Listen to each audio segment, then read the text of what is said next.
All right, I'm just trying to bring up the feed here so that we can, there we are, so we can see everybody's comments. Hello, everybody. Hi, everyone. I'm trying to Yay. get in to see the comments as well. So I went to the homepage again, Great. I'm Kelly. just trying to bring up the. Sorry, guys. Every No time I do worries. this, and then I still can't see the Hello. comments. Hi, everybody. If you open the video real big. Hello, hello. Thanks for joining us, guys. Hi, Thank you for joining Shari. us. East Coast Fani. Mindy's here too. Oh, we got Awesome. Mindy. We got sign team members here.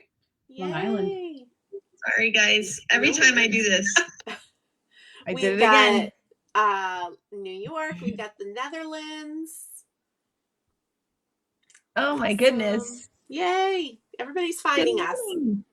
Finland. Well, good morning for some of us. Good morning from the West Coast. Middle of the day over here on the East Coast. Hey, Joni. Joni's down the street from me. I'm still finishing a cup of coffee. So yeah, we're still waking up over here. It's a gloomy day, which is a rarity here in Southern California. So it makes us sleepy because we don't know how to handle gray skies. It makes me sleepy, and we get gray skies like every few days. So I don't know how you guys do it. I would be sleepy all the time. All I want to do is watch a movie, like blanket, cozy. It is really hard. Like when you wake up in the morning and you're like, oh, I could just stay here. Yeah. Hello. Seeing lots of familiar names from people who take my classes. Hi, guys. Yay. Well, welcome to Create With Us. Joy to all. This is our holiday version of the Create With Us. We did do a Halloween one / birthday. That was just at the end of September, so a little less than a month ago. If you're new to these Create With Us lives, they're mini classes that we are offering to you guys. We would love for you to join us for all of them and any of them. And you can always see the past ones on the Create With Us website. There's links to the replays, and Kelly's holding it up. There's a handout to download where I give you guys your prep instructions, coloring guides. We'll go over all of it throughout the class today. But it's also not, I mean, we want everybody to join us, whether you have the supplies, whether you're going to substitute something. We really just want you guys to come hang out with us and chit chat with us. It's a good excuse for Kelly and I to get together, since we don't get to see each other in person as much as we used to. And then we also just really love hanging out with all of you. Yay. Yes. Hi, I'm having some problems seeing comments for some reason. Yeah. So I'm going to try to do a little refresh over here and see. All right. Well, if it's good with you, Kelly, I'm going to switch cameras. Oh, yes, please do. You'll still be able to see Kelly and I, but then you're going to be able to see my desk. So let's go ahead and switch over to that view. So Kelly was holding it up, but there is a handout to download. And I know Rebecca is here commenting on the lawnfawn account for us. And I'm sure she'll put the link in the chat for you guys. If you haven't gotten this handout yet, you can get it later. You can get it now, whatever works for you. These are the 2 cards that we are going to create today. And what we're going to first start to do is our backgrounds. And I did this time put in the handout in the instructions to pre-do your backgrounds because we are using some paste if you felt comfortable doing that. But I'm going to start right from scratch. I have backgrounds already made, but I'm going to make them from the start. So those of you that maybe haven't used the stencils before will get some tips and tricks. So that's what we are going to start with. Are we ready? How you doing over there, Kelly? No? Oh, your mic, no sound. Oh, for some reason my comments just won't load. But I'm gonna while you start ink blending, I'm gonna figure this out. So okay, all right. So we are going to be ink blending with the snowflake stencils from lawnfawn. They're a two-step stencil, which we'll talk about in a minute, but you can always just use one or the other. In this case, we are going to use both today, but we're going to kind of use both in different ways. And I'm ink blending on a piece of Distress White Heavy Stock, but you guys can totally ink blend on whatever paper you like. I know there's a lot of options out there. And I've used this before in our Create With Us classes. This is the Wendy Vecchi station. I know lawnfawn carries it in their shop as well. It's a magnetic board that's going to hold my stencils in place. And I just love it. I just think it makes stenciling so much easier. And I'm more apt to want to like stencil all the things, which is never a bad thing. All right, so I'm going to line up my Distress White Heavy Stock.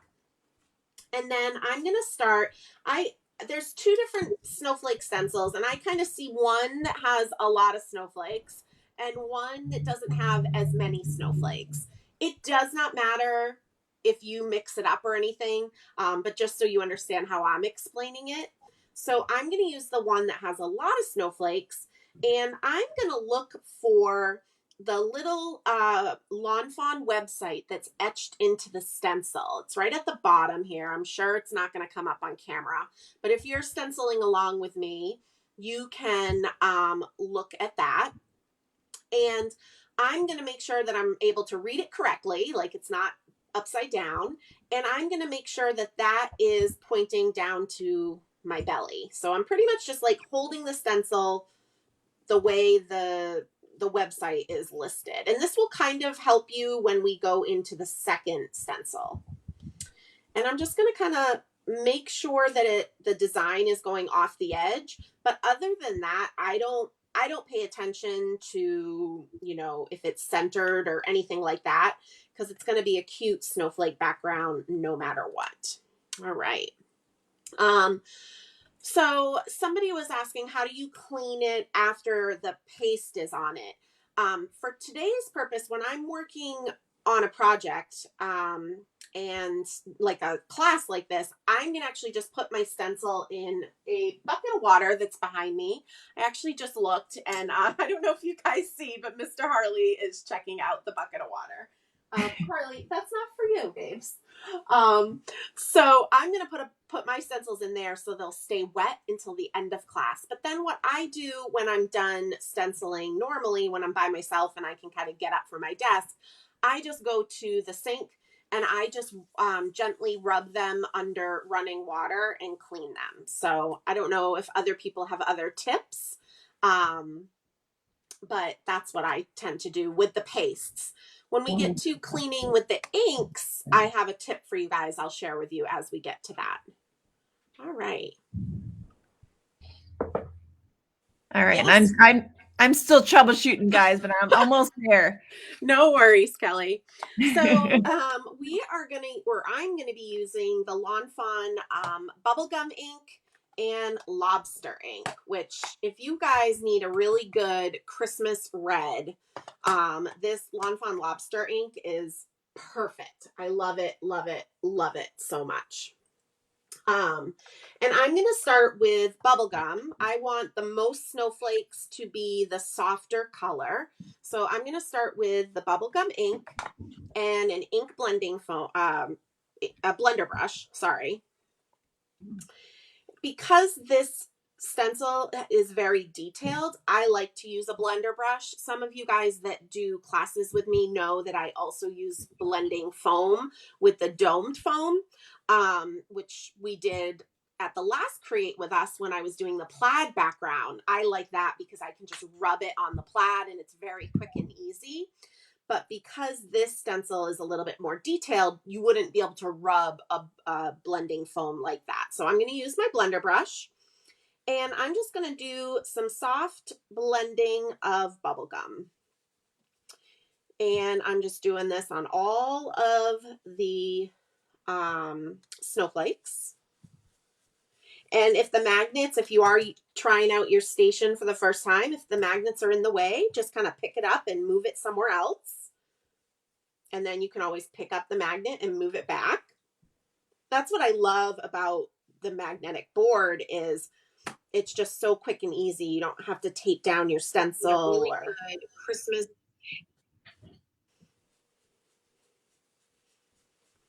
All right. So once I have all of that covered, what I'm going to do is pick up my stencil. And so my trick for cleaning a stencil when you have just ink on it, and I think I talked about this last month, but I have just a mister with rubbing alcohol in it. So I just mist my stencil with rubbing alcohol, and then I just wipe it with a dry cloth. This is my flour sack cloth that I do all my inky techniques with, so it's very loved. I'm actually just kind of blotting. What's nice about using the rubbing alcohol is it dries right away. So using water, you kind of have to wait for your stencil to dry, but because the rubbing alcohol evaporates, it dries right away. So that's kind of how I clean that stencil. How are we doing? Yeah, so I just saw the comment, red snowflakes. I love doing non-traditional things during the holidays. I think it's just because I have been crafting for so long and making so many holiday cards over the years. I love to kind of throw in some non-traditional colors. So this is what the finished card is going to look like. And even though they're red snowflakes, I think it's still fun and still really festive. So this is the second stencil right here, the one that has a little bit less snowflakes. So like we did before, I'm going to make sure the etching of the website is down below here and that I can read it. It's not backwards, right? And that's going to help me know that I'm holding the stencil in the right way. So it's going to fill in the empty spots on our background, okay? But what's great about these stencils is this is an adorable background all on its own. You don't need to do both stencils two-step all the time, right? And so that's what's really cool is you can get so many different variety of a look from just one product. Thanks, Melanie. So I'm taking my stencil and I'm just going to kind of move it around and make sure that it's filling in all those empty spaces and it's not overlapping any snowflakes. But if you want to overlap some snowflakes, that's totally okay too. Again, that's the beauty of these little mini classes is you can do whatever you guys would like to do. So now I'm going to use the lobster ink and I'm just going to go in and ink these guys with lobster. And like I said, if you guys need a really good, true Christmas red, which will also carry on to any Valentine's you're going to want to create, this lobster is really awesome. Plus, I live on Cape Cod, so I really love the name of it too. All right.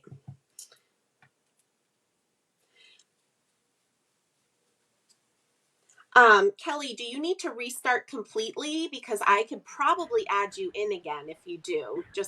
I think it might be working now. So okay. I'm gonna do a testing 1, 2, 3. Okay. And we're gonna see if it comes through. All right, let me know. All right, I think that went through. All right. So hopefully the comments will keep loading for me. Oh, I just saw a lobster emoji. So okay. Woo.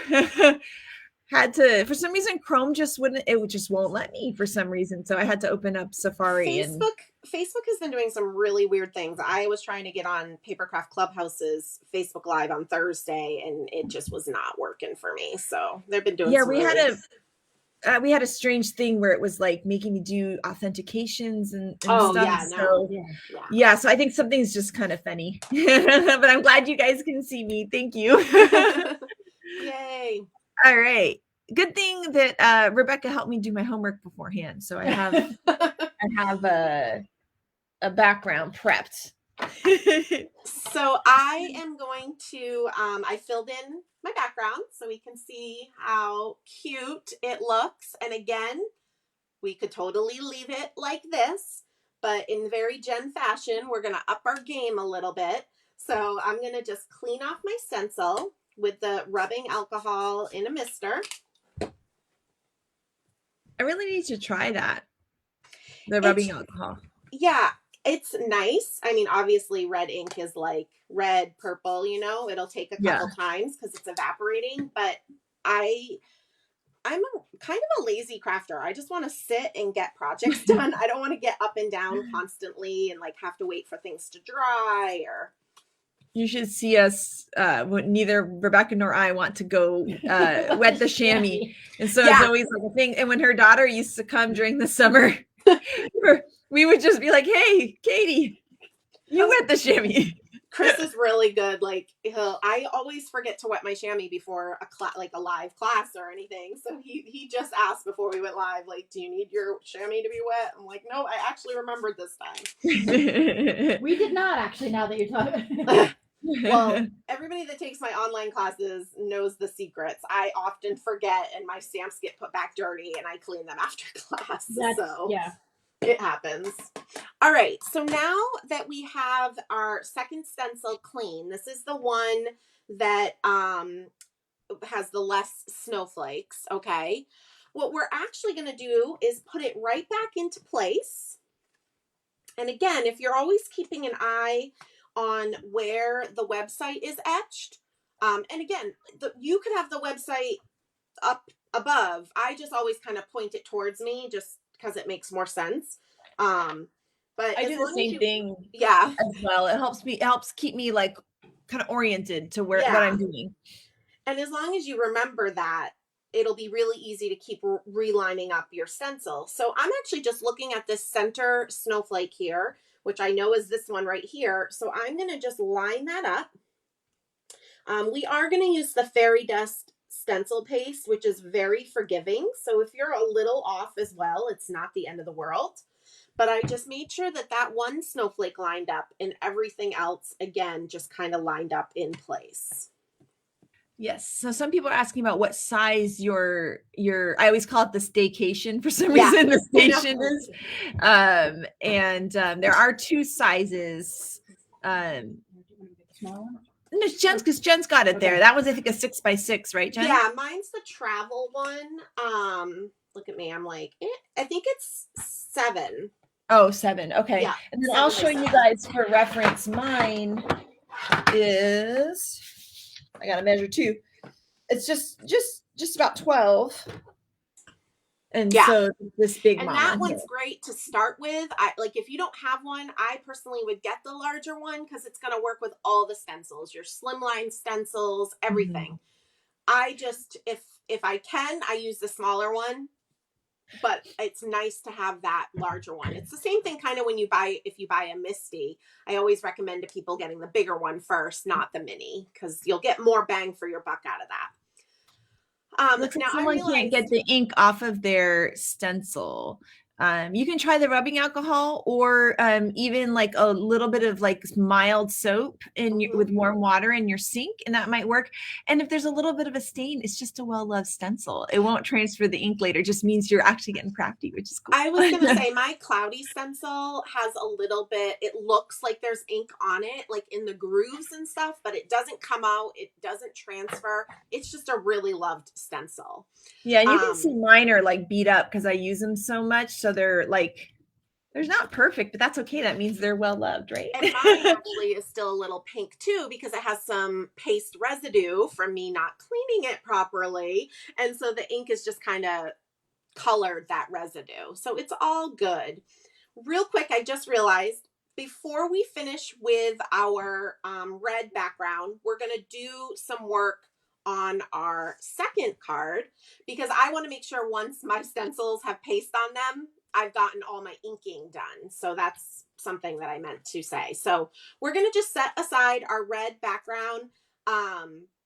If you're nervous to not remember which way your orientation of your background is, just kind of, pencil in maybe a little arrow, or I'm going to just pencil in a little arrow that points to my belly so I'll remember, and I can just erase that when we get back to it.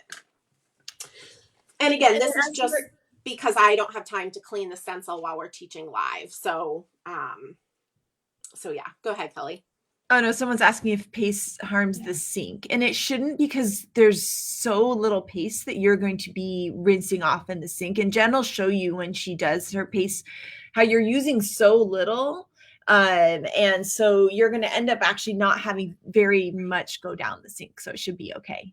And Exactly. I actually put a lot down the sink, and we've never had a problem with. Like I've actually had to wash like tons of them, and but if you're worried about that, and I've done this when I have done artsy classes at stores, you can kind of just have like a bucket of water where you do most of your cleaning of the stencil, and then you can just kind of dump the water outside if you're worried about your plumbing system or whatever. Yes. Yeah, exactly. Yeah, someone's having fun with the glow in the dark too. I know. I love that one. Yeah. So we are going to just do our inking for our second background. So again, I apologize. I was getting ahead of myself. So I have just another 4 1/4 by 5.5 sheet of distressed white heavy stock. And I'm going to be using the Lawnfawn Mermaid ink for this one. Shocker that we're using teal. I know.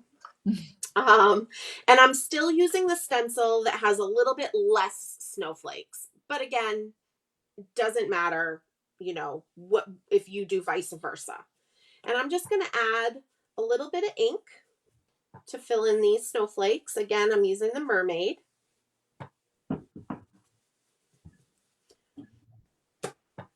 And you can be light-handed, heavy-handed, whatever mood or look you're going for. And even if the snowflakes, like parts of them are darker and parts are lighter, that looks really pretty when that happens. And I like, Jen, that you're doing sort of a non-traditional color palette, and now we're using the same stencil with a more, bluey, yes, what you would expect snowflake palette. Yeah. Your typical snowflakes. And someone's wondering how you loosen paste if it gets thicker. You should be able to just stir it really well, and it should be fine. If for some reason it's still not quite working, please write into us at info@lawnfawn and we'll replace it, but it should be fine. Another thing, if you're worried about it getting, especially if you live in a drier climate, maybe drying a bit, you can put some saran wrap or plastic wrap in the top. I haven't done that here because I'm using this so much, but you can put this plastic wrap and kind of push it down in and then screw the lid back on, and that'll keep it from drying out. I've also heard you can do that with ice cream, and it keeps it from getting too hard in your freezer. Oh, I heard that recently. I was like, wait, I need to try this, but I keep forgetting. That's cool. The plumber and said, oh, okay. So Mindy's got expert advice, and it would take a lot of it down the sink to cause any damage. So that's good to know. Just, don't dump the whole thing down. So here's what the background looks like. I'm just cleaning the ink off my stencil with rubbing alcohol.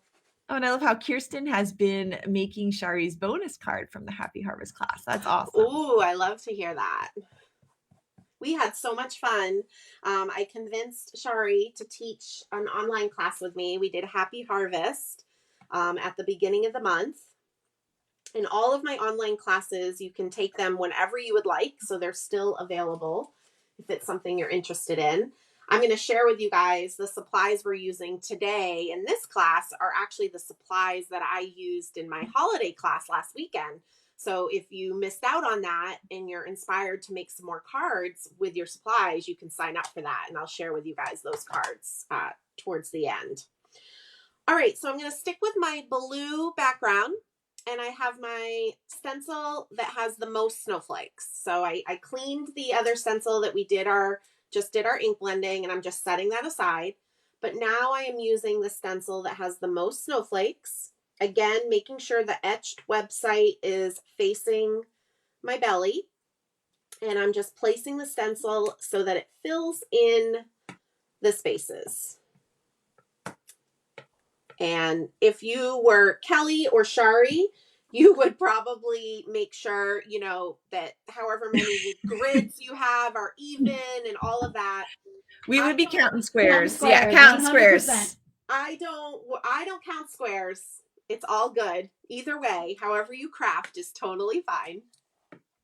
And I'm going to be using the Fairy Dust Lawnfawn paste, which I think if you haven't gotten any of the pastes yet, I think the Fairy Dust is the most versatile because you'll see right now we're going to use it on its own. But then on this card, we're going to cover up some of the snowflakes with it. So I just think there's so much that you can do with the Fairy Dust because it's translucent and it just has a little sparkle. It'll work for so many different things. I like to use a palette knife that's plastic, so it does have give. And I always tend to put the paste on the back of the palette knife. And then I just kind of dive right in and start spreading it.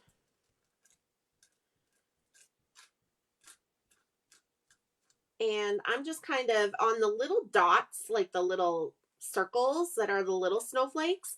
I just kind of press my palette knife to make sure the paste goes into those little areas. And I'm just moving it around. If I have an area where the paste is really thick, I kind of move it on to another area. I didn't really have a lot on my knife. And I'm still going to town here doing this whole background. So it looks like the Happy Harvest class was a favorite. Ooh. Oh gosh, someone says the Fairy Dust is sold out in the Netherlands. Well, hopefully they can get it back in soon. We do have it. I'm pretty sure we do have it here in stock. Rebecca's going to check on that, but hopefully we can get that out to them soon. So let them know we've got it in stock and we can get it out to them in the Netherlands. We do have it in stock here. Yes, we do. So we can get it out to them anytime.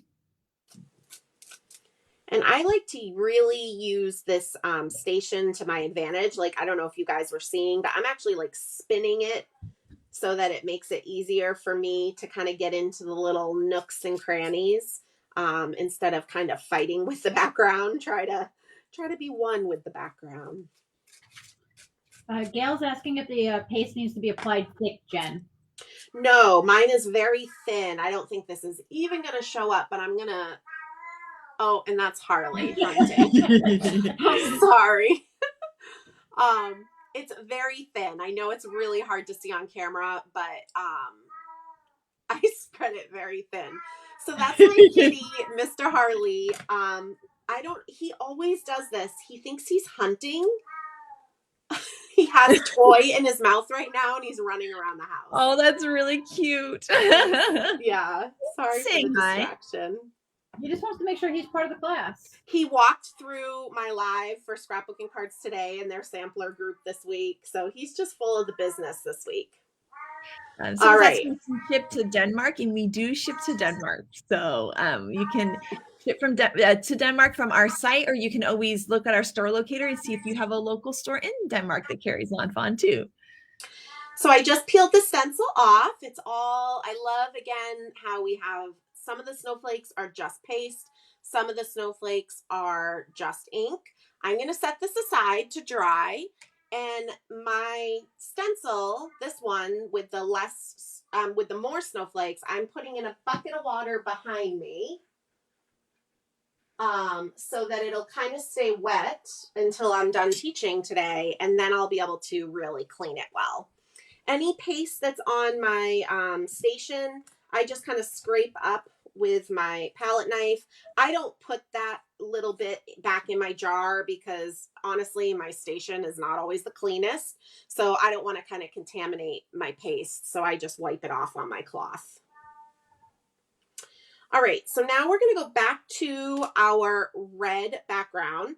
And remember, I put that little arrow here for me to see. So I would remember which way I had it orientated just to make it easier to line up the stencil. So I'm just going to erase that little pencil mark now before I forget. And this time I always forget to erase the pencil marks, and then I'll color over it, and it's like, oh gosh. Yeah. And then we're going to now use our other snowflake stencil. So the one that has the fewer snowflakes. And like I was saying before, I'm looking at that center snowflake. I'm lining it up with the center snowflake, and then it'll all kind of fall into place. And like I said, though, this fairy dust, because it's translucent and just sparkly, it's very forgiving. So don't fret if you're a little off or anything like that. But you can see I have it all lined up and ready to go. I think someone's asking if when you're trying to take photos of paste, how to make it look like it's sparkly. And that's a hard one, because I'm definitely not the best photo taker. But if you maybe have your camera and a flashlight where you could get some light getting on it to get that sparkle in there, that might help to get a pretty picture. And I know, I think that there's a picture in the handout actually where I did it at an angle. I tend to just kind of pick it up with my hand. I hold it at an angle towards the natural light. And then I obviously, when I photograph it, I crop out my hand. So that's just another suggestion. So I am taking my paste. Again, you can kind of see this is a lot, actually. I probably won't even need all this, but I'm going to now just start to spread the paste over what we ink blended with lobster. Somebody said that they used washi tape instead of a pencil mark because they always forget too. That's a great idea. That's very smart. Thank you for sharing. Oh my goodness, someone's saying hello from the Philippines, that it's 1 a.m. here. Wow. Oh. Thanks for staying up late for us. I shipped one of my art retreat boxes to Taiwan. It was just delivered yesterday. So I was so nervous. I'm like, I hope it gets there. All right. So I know a lot of you guys ask about my sweatshirt that I'm wearing, my lawnfawn sweatshirt. This is what I've just been working on right now. We just put some polls up. You guys keep asking, and so we're like, okay, we've got to figure this out, but we've never done clothes before. So we have questions, and we were hoping you guys could help us. And so it's in lawnfawn's Instagram stories. And if you see here, we have a poll. They make us choose there is no right or wrong answer, but there's a style question and a size question. And so if you guys could answer those, and if you're interested in the sweatshirts, answer those, and that'll help us kind of figure out what styles and what sizes to bring in. So we'd love to hear what you guys think. So we put that up in Instagram stories. Yay. I just answered. Rebecca answered. She wants to have her opinion known. Absolutely. My opinion's always known. I'm personally a crew neck sweatshirt person, but I used to be a hooded person, and now somehow I'm a crew neck person. I used to be hooded too, and now I do more crew necks. Yeah, I think it's maybe it's just the styles that change, right? I love my hoodies. I live in hoodies. I'm sitting here wearing high-waisted jeans, right? Somebody decided we're supposed to wear those now. Oh, not me. Are you really? Yeah, I am. Well, you're a mom. They're not mom jeans. I can't. They're still skinny jeans, but they're high-waisted. I haven't gone full Gen Z now, so. No, I'm still Gen X here. I still got it. All right. But I just live in leggings. So I always love peeling off the stencil. I don't know. Oh, yep. There you go. Oh, that's pretty. Right? See, I never get over that. Peeling up a mask or a stencil is every so time. Fun. It's so just fun. As cool as the first time doing it. It's just so fun. Oh, someone likes zip hoodies. That's an option in the quiz. Someone wants a link. I wonder, Rebecca, if you can. Trying right I think if you just link to our Instagram account. That's what I'm trying. It's just Instagram.com/lawnfawn. Yeah, and if you've never done stories before, it's going to look like this, and then you can just click to see some gorgeous Halloween cards, and you'll click through those and wow at them because they are beautiful. And then as you get to here, you'll see there's our information about the sweatshirts, and then you can click there. So I'm gonna put crew neck on mine so you guys can see. I don't know if it's gonna let me answer my own question, but I'll pick crew neck, and then it'll give us a little poll at the end, and that's gonna help us decide. And Mindy needs to hold her horses. What's Mindy asking? She wants sweatpants with the logo down the side. Okay, that would be fun. It would be, but she needs to hold her up. We're just trying to get it together here for a sweatshirt. So roll it back a little bit. All right. So now that we got our stenciling done, that's set aside to dry. In Cape Cod land, that is not going to be dry in time for me to assemble with you today, but I already pre-did my backgrounds just like I explained in the prep work for you guys. So we'll still be able to go through the assembly. If you did the stenciling with us today and yours isn't dry in time to assemble with us, remember you can always watch the replay. You can fast forward through all the parts that you already know, and then go right to the assembly part once your backgrounds are dry. So, all right. So we are going to start Copic coloring. And again, we're using the Joy to All stamp set, which mine is very loved, and the Furry and Bright stamp set. Now, if you wanted to substitute, you could use Perfectly Wicked that we used last month instead of Furry and Bright if you wanted to have more kitties on your card. So you guys know I would never complain about that. Yeah, and I love these sets. So we designed 3 different stamp sets that work separately but work together. And so that's the Joy to All and the Furry and Bright we're using now. And then it's the window scene Winter that also works with them. So I love that they're all sized perfectly to work together or separate. And then the kitties, of course, are sized to look really cute with it as well. All right. And I always kind of mention in the prep work, of course, we don't have time today to stamp and die cut together. So that's why we give you guys some prep work ahead of time. And then I always mention just to kind of pre-put your images on some tape. This is the Spellbinders Best Ever Craft Tape, but you could use washi tape, Post-it tape. Some of the people in my classes have been using press and seal, like they use their negative piece that they die cut from, put their pieces back in, and put some press and seal in the back. Whatever works for you, but this is just a great way to be able to hold on to your images as we're doing the coloring together. And even though we're using the same sets in my online class, Joyful Holiday, the coloring guides are all different. So that's also really nice because you'll get a whole variety of color combo ideas, coloring ideas when you do the Create With Us and then also sign up for my class. Just a little Janabler note there. So for the Christmas tree, I'm going to start with that first. And I'm using my go-to greens. I've been doing different greens, but these two, the YG23 and the YG17, are by far the two green combos the green combo I have used since day one of Copic coloring. And I always go back to it because it's a good classic green combo.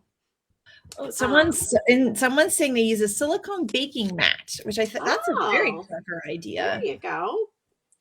And someone else is in San Clemente, so hello. Yeah. Because we are local, and Rebecca is also from San Clemente. So I am starting with my dark marker. So no matter what coloring medium you guys are using today, I'm starting with my dark YG17, and I am laying down the shadow on this Christmas tree. Now, we've got a lot of room to work. This is a rarity with lawnfawn. Obviously lawnfawn images are a little smaller, but it's fun when we have these bigger images because you have a lot of room to work with when you're doing your blending. So I'm going to put the shadow on both of my trees. And this is what the shadow looks like on one of them.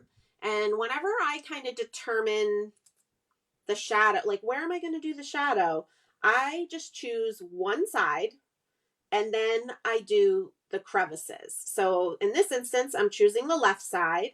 And then for this particular image, the crevices are a little bit under the tree boughs. So, but you could do the right side and the crevices.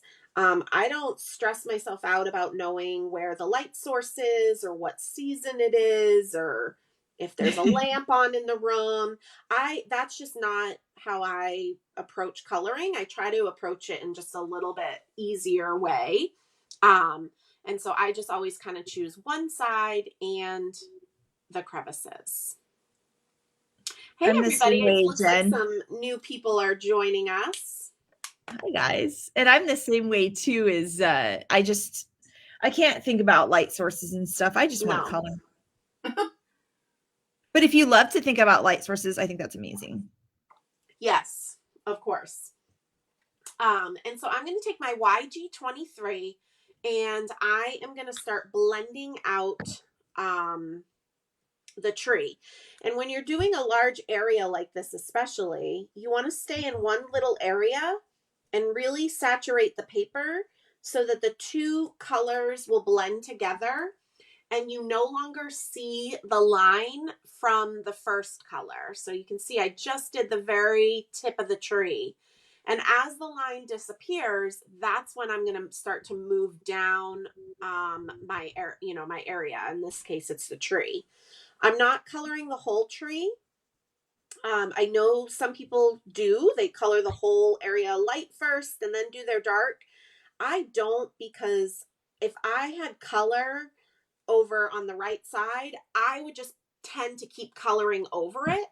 And especially with alcohol-based markers, what happens is it gets darker and darker when you do that. So I leave the very lightest part white until the very end. And you'll see I'm going to do just one layer of color there. And then that way it stays my true light area. It's kind of like just the way I learned to color. And then I've stuck with it for 14 years now. So here it is all blended. Ooh, welcome. I'm trying to read. Welcome, Femi. She just started her lawnfawn collection this month. Oh, welcome. I'm so glad you're joining us.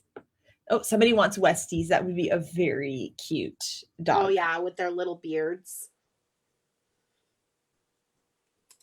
All right, so now I'm filling in the rest of the tree with one layer of YG23. And I'm going to show you. It's going to kind of look like a hot mess. Like, looks really awkward. And that's okay. Because now what we're going to do is taking that YG23, I'm just going to flick between the dark and the light and soften that awkward line. Not covering the light completely. I'm just kind of flicking my marker in between the two areas. And look how much nicer that looks. Oh, and we have Zip Hoodie is winning so far. Yay! So feel strongly about your sweatshirt. Go add that in. You know that makes me happy. All right. So I'm just starting to blend out the second tree.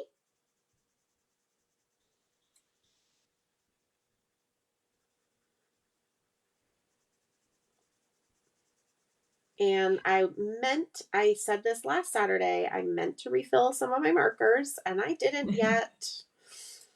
So we're just going to make it work. But here it is blended out. And now I am going to fill in the rest with one layer of YG23.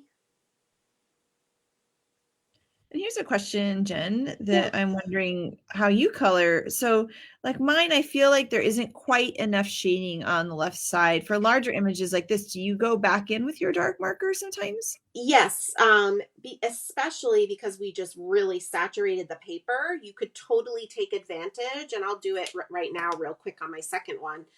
You can go in with your dark marker and add a little bit more And honestly, just let it set, because we just saturated the paper so much because it's such a big area.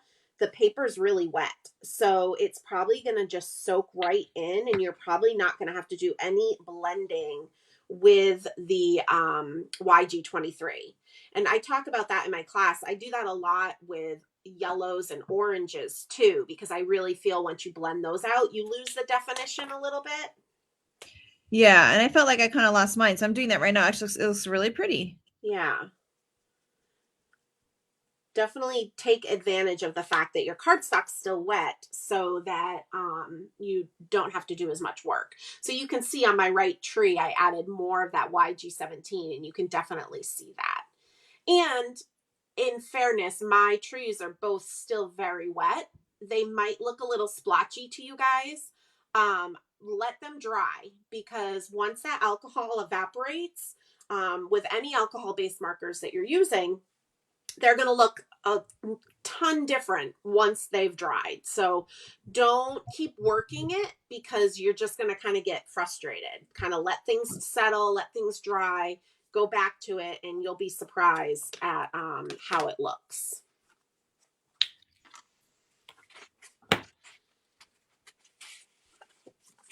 All right.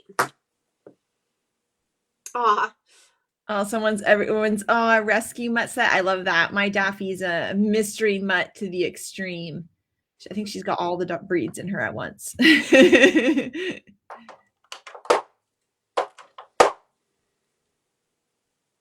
Oh, someone wants to know how to get to the survey again. So you're just going to go. I'll link it again. Yeah, we'll link it again. And it's really just on our Instagram page. The only thing is we have these beautiful Halloween cards at the beginning. So you'll have to click through those, which is awesome because they're gorgeous. These are some of our featured Fawny cards.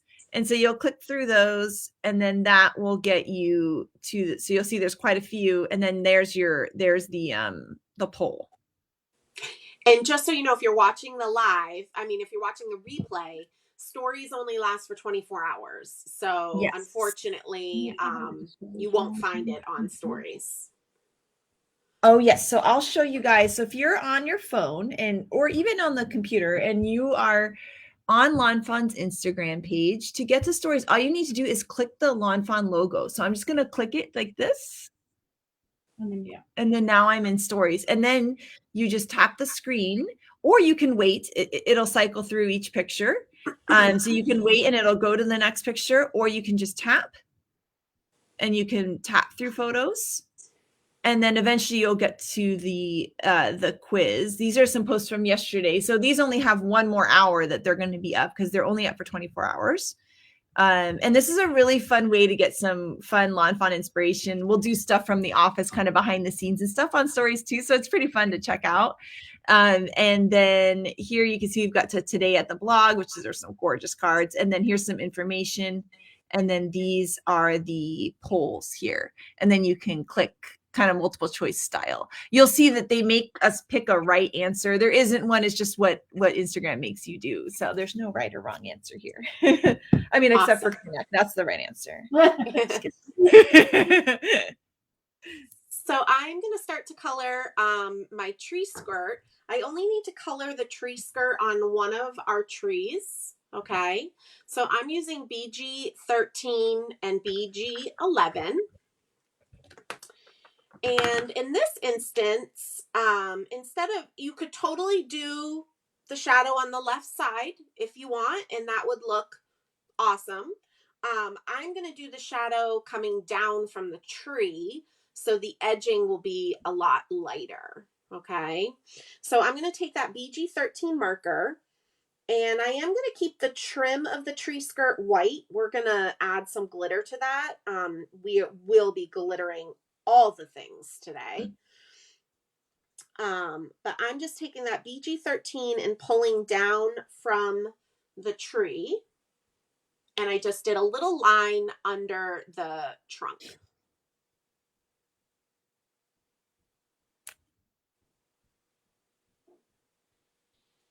Monique, you should be able to go back and vote again if... Yeah, you can tap You can back. Restart them all. Yeah. And go through them again. Just made a good point. So stories, on Instagram automatically get posted to Facebook, but you can't take part in any of the interactive stuff on Facebook. You've got to pop on over to Instagram. So, and if you guys aren't on Instagram, it's so inspiring. I just like that it is all pretty pictures for the most part. So definitely check it out. Yeah, we do some fun fast motion videos as well. And Instagram is one of my favorite places to look at cards and things. And especially for Lawn Fawn, we really post a lot of fun stuff over there. So you'll definitely want to check it out. Yeah. So I am just dabbing the edges, blending the edges with BG11. She's saying it's not letting them pick the 2X size. Oh, I'll go try. That's what I'm going to look now. And then I'm filling in the rest with one layer of BG11. And I just want to show you guys, see that kind of awkward, I call it a pushback line. Because it's sitting on the X. While the cardstock is still wet, that pushback line, what I'm going to do is go back with my BG13 and I'm going to just flick down basically where we did the shadow originally. And that's going to help cover up that pushback line, give a little bit more definition. And like we mentioned, mostly is going to soak into the paper. If you need to go back to BG11, definitely go for it. But you just won't need as much BG11, so you won't get that pushback line. Go ahead, Kelly. Okay, so I'm just going to show, some people are saying that that it doesn't let them pick, but I want to show you here that it makes us pick a correct answer, but there isn't one. So if you get a red, that's okay. Your vote was still counted. It just makes us pick a correct answer, because I think the idea is this poll is like, what's the best candy, and Twizzlers versus Red Vines. Oh, it's Twizzlers. Sorry. It's obviously Twizzlers. It's obviously Twizzlers. That's the correct answer. But yeah, so like you would, it's a constant argument here in our office, by the way, Twizzlers versus Red Vines. It's a big argument here. So it'll tell you which one's correct, but there's no correct. What I'll be able to see on our end is we can actually see like the percentage of people who picked each one. And this isn't set in stone. It doesn't mean we're going to order 100 extra large, 100. No, we needed an idea, and we'll probably post this poll again, like on a weekday as well. But for example, I'll cover up names here, but here you can see people are voting and see it gives us the votes for each one. So we know, once again, we're going to look at that as a percentage, not as a quantity. So yeah, so there's no wrong answer. There's no wrong answer. If it said it's telling you extra large is the right size, but that's whatever you picked is the one you actually picked. I wish Instagram would let us do it a different way, but they don't, unfortunately. Yeah. So even though it says you picked the wrong answer and you're picking an extra large, it's not. Whatever you actually marked off, even though it shows up as red, is still tallied as a vote. I'm laughing because we've got Twizzlers versus Red Vines happening in the comments now. Yeah, it's always I love it. I wore my Twizzlers shirt to work this week. While we have our teals out, we got one little ornament that we're going to color with those. I call it the long skinny ornament. It's this one right here that has the little star in the center. And the way that I color that is I take the BG13, which is my darker of the two colors, and I just color a little bit down from the top and a little bit up from the bottom. And I'll bring that up so you guys can see. And then I will blend that out with the BG11. And we'll color the rest of this when we have those markers. I'm trying really hard when I do these with you guys to not like have to go back and forth to so many colors. Like, get all our coloring done with the markers we have. Try to be a little bit more organized for you. And so your ornament's going to look like this. Pretty. So I want that actual ornament. I do too. All of them. All right. So now we're going to do our tree trunks, our stumps, our whatever you want to call them. And these are my kind of most beloved browns that I use the most. E33, E37.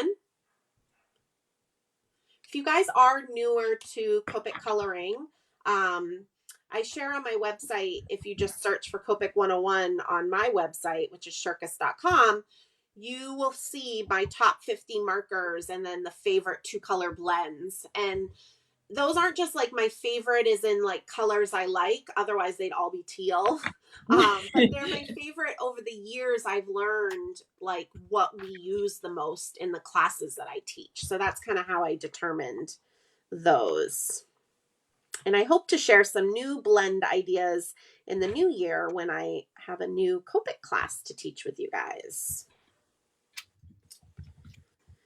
So I'm using E37 and I'm just doing a little bit on the left side. Well, actually a lot of it in lawnfawn terms, on the left side and a little bit along the bottom.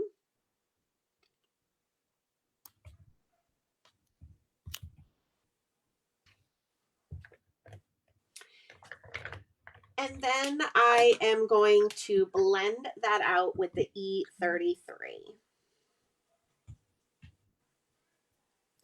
So I host an event in person here on Cape Cod, and there's over 250 people that attend, and trying to determine what style shirt and what sizes to get to sell during the event is one of the hardest things. So I totally understand where Lawn Fun's coming from. They're just trying to get a sense.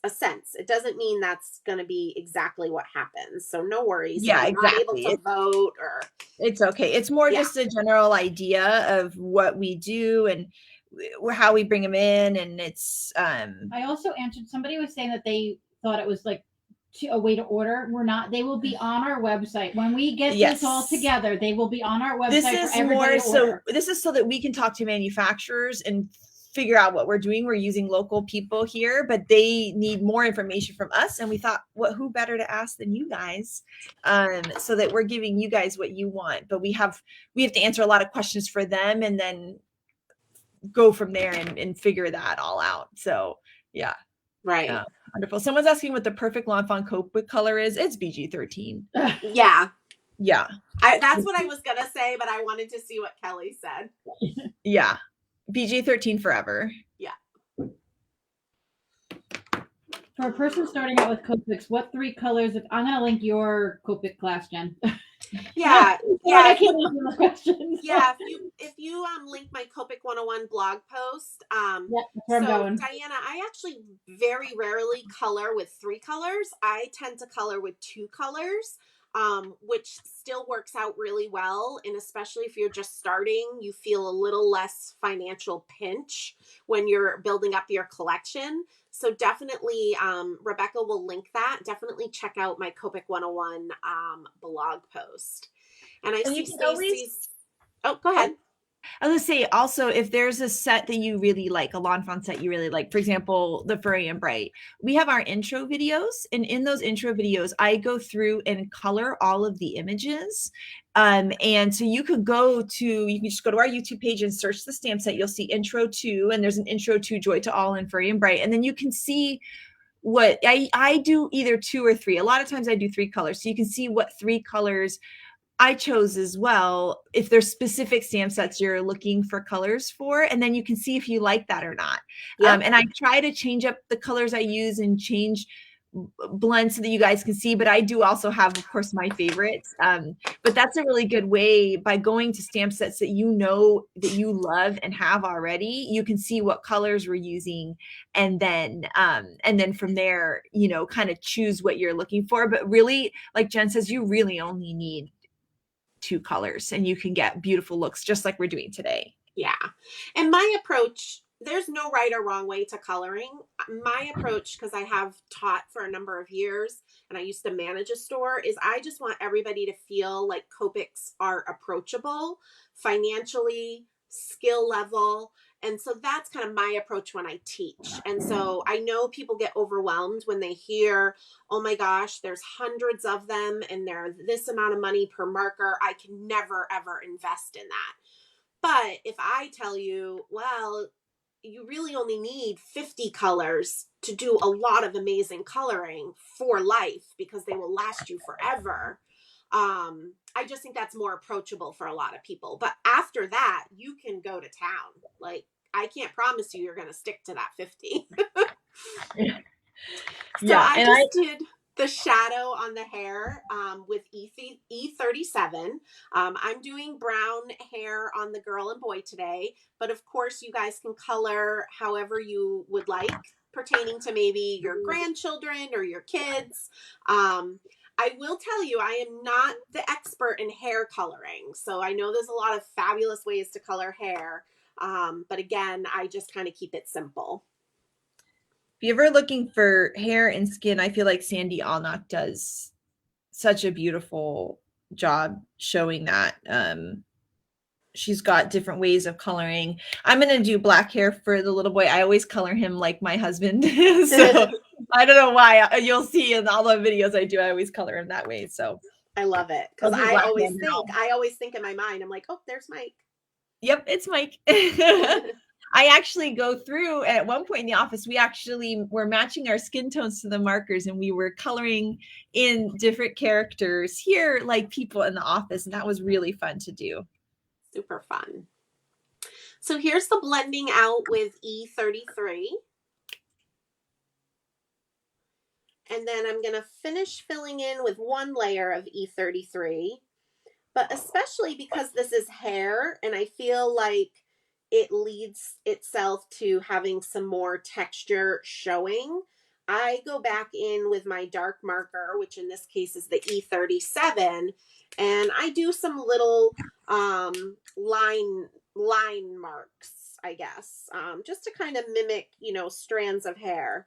And I'm okay with those still showing without blending them out completely. And again, I think just because this is hair, you can kind of get away with doing that. So here, I'll show you guys my black hair. Super cute. What markers did you use, Kelly? I use N8, 6, and 4. So I did do 3, but I feel like for black hair, you kind of need 3. If not, their hair looks almost gray. So for that one, I do 3 markers because I tried to just do N8 and N4. And although Mike does have some, I was gonna say. Yep. The question is Mike watching right now? Yeah. 100% no. Yeah. Yeah, He's taking care of the baby, so probably not. Yeah. He's also just not on social media much, so that's why. No, but he has actually watched some of our classes, he Jen. pops in every now and then.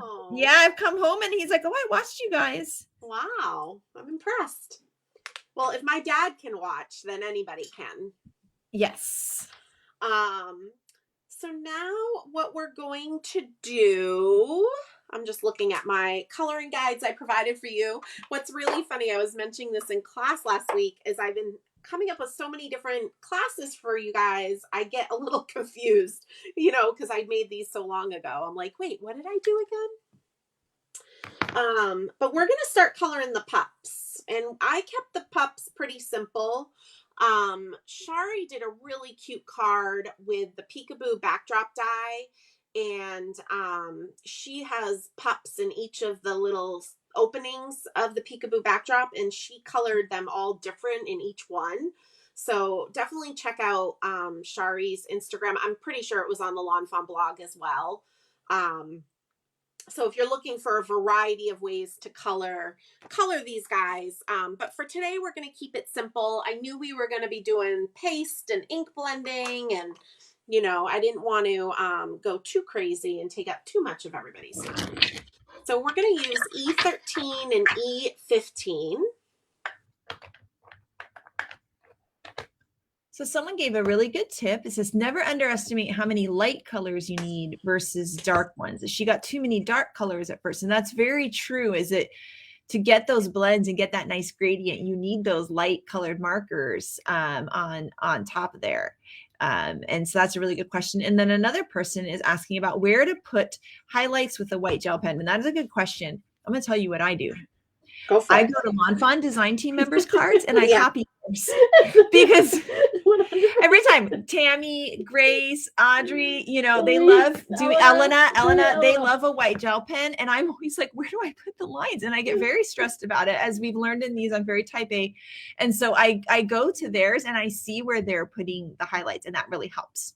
Another place to do your highlights is in where you've put your lighter colors on your, either choose where your lighter colors are or where your darker colors are, because sometimes it'll almost bring out the dark color if you put the white gel pen over it.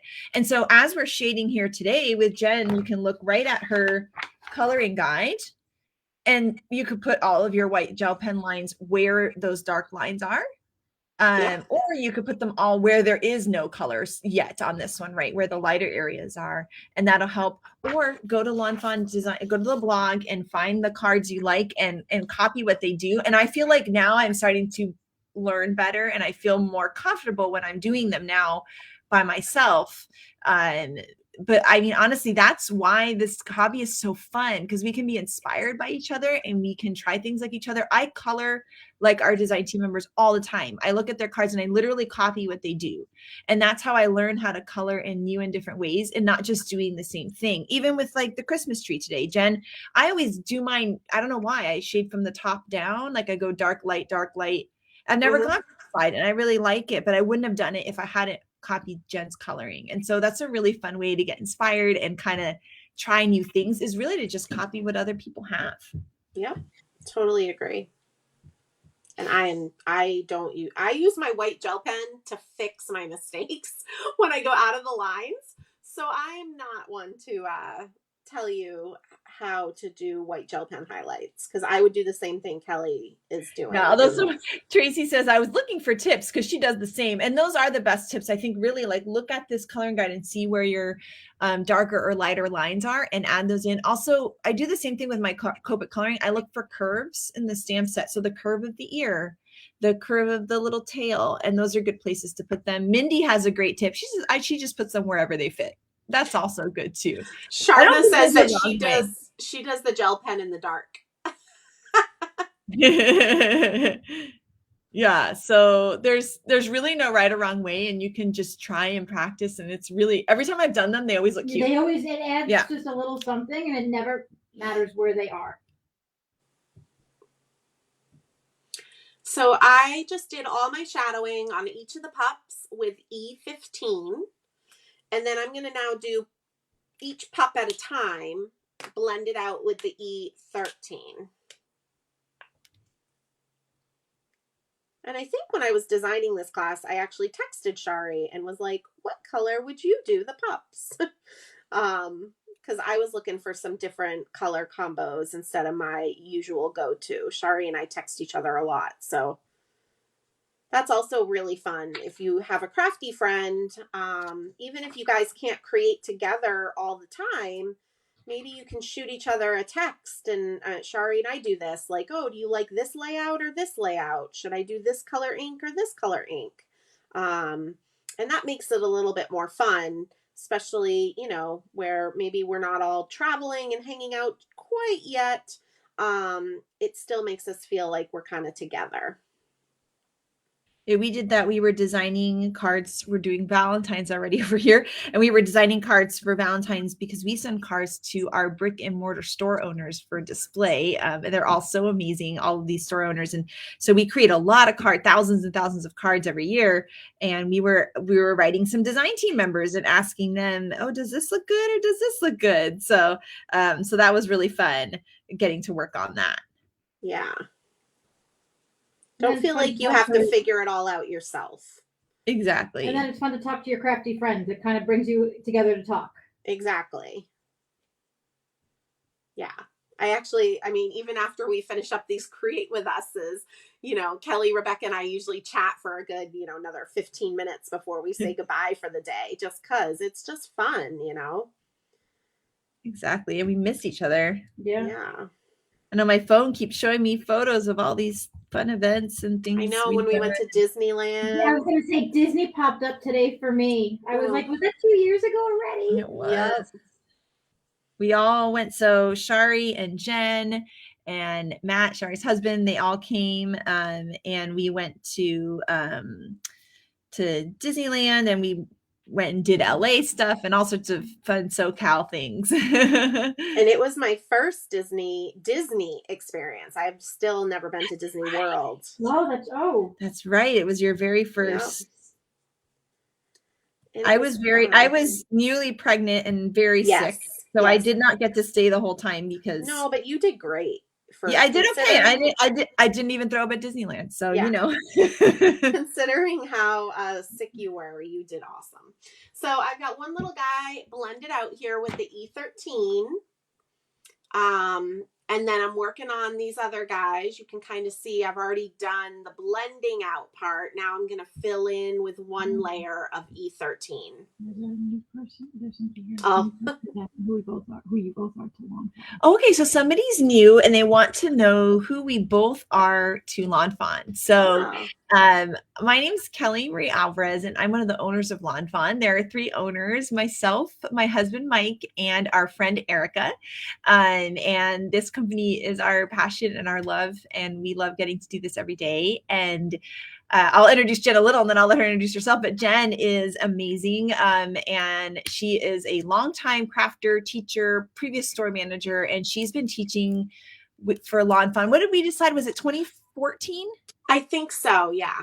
Yeah, so for 6 years at least, Jen has been teaching, and Jen and I used to teach a lot behind the scenes, things you guys may not have seen. We would actually teach at trade shows and things for our store owners, and we traveled around a lot together. We'd meet up in wherever we had to go, Salt Lake City or Connecticut or all these different places, and we would teach together. And it's one of the reasons why we started doing this class is we missed, now just with COVID and everything, there haven't been shows, so we've missed getting to teach together, and this is so fun to do. And I'll let Jen introduce herself a little bit more.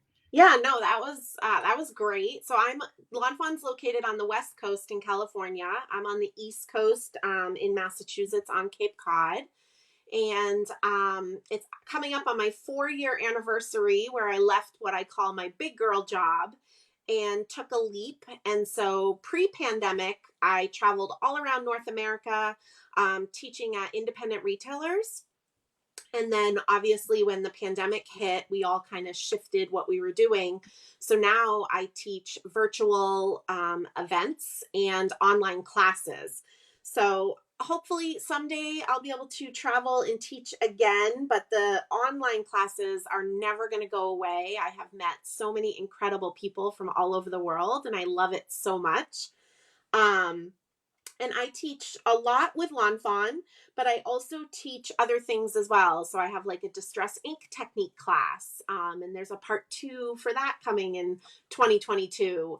I do Copic coloring classes. Lawnfawn is a sponsor, but next weekend I have a virtual art retreat, but it's with all different brands and companies. So I do a lot of different things, and I'm so grateful that I get to do what I love every day. So yeah.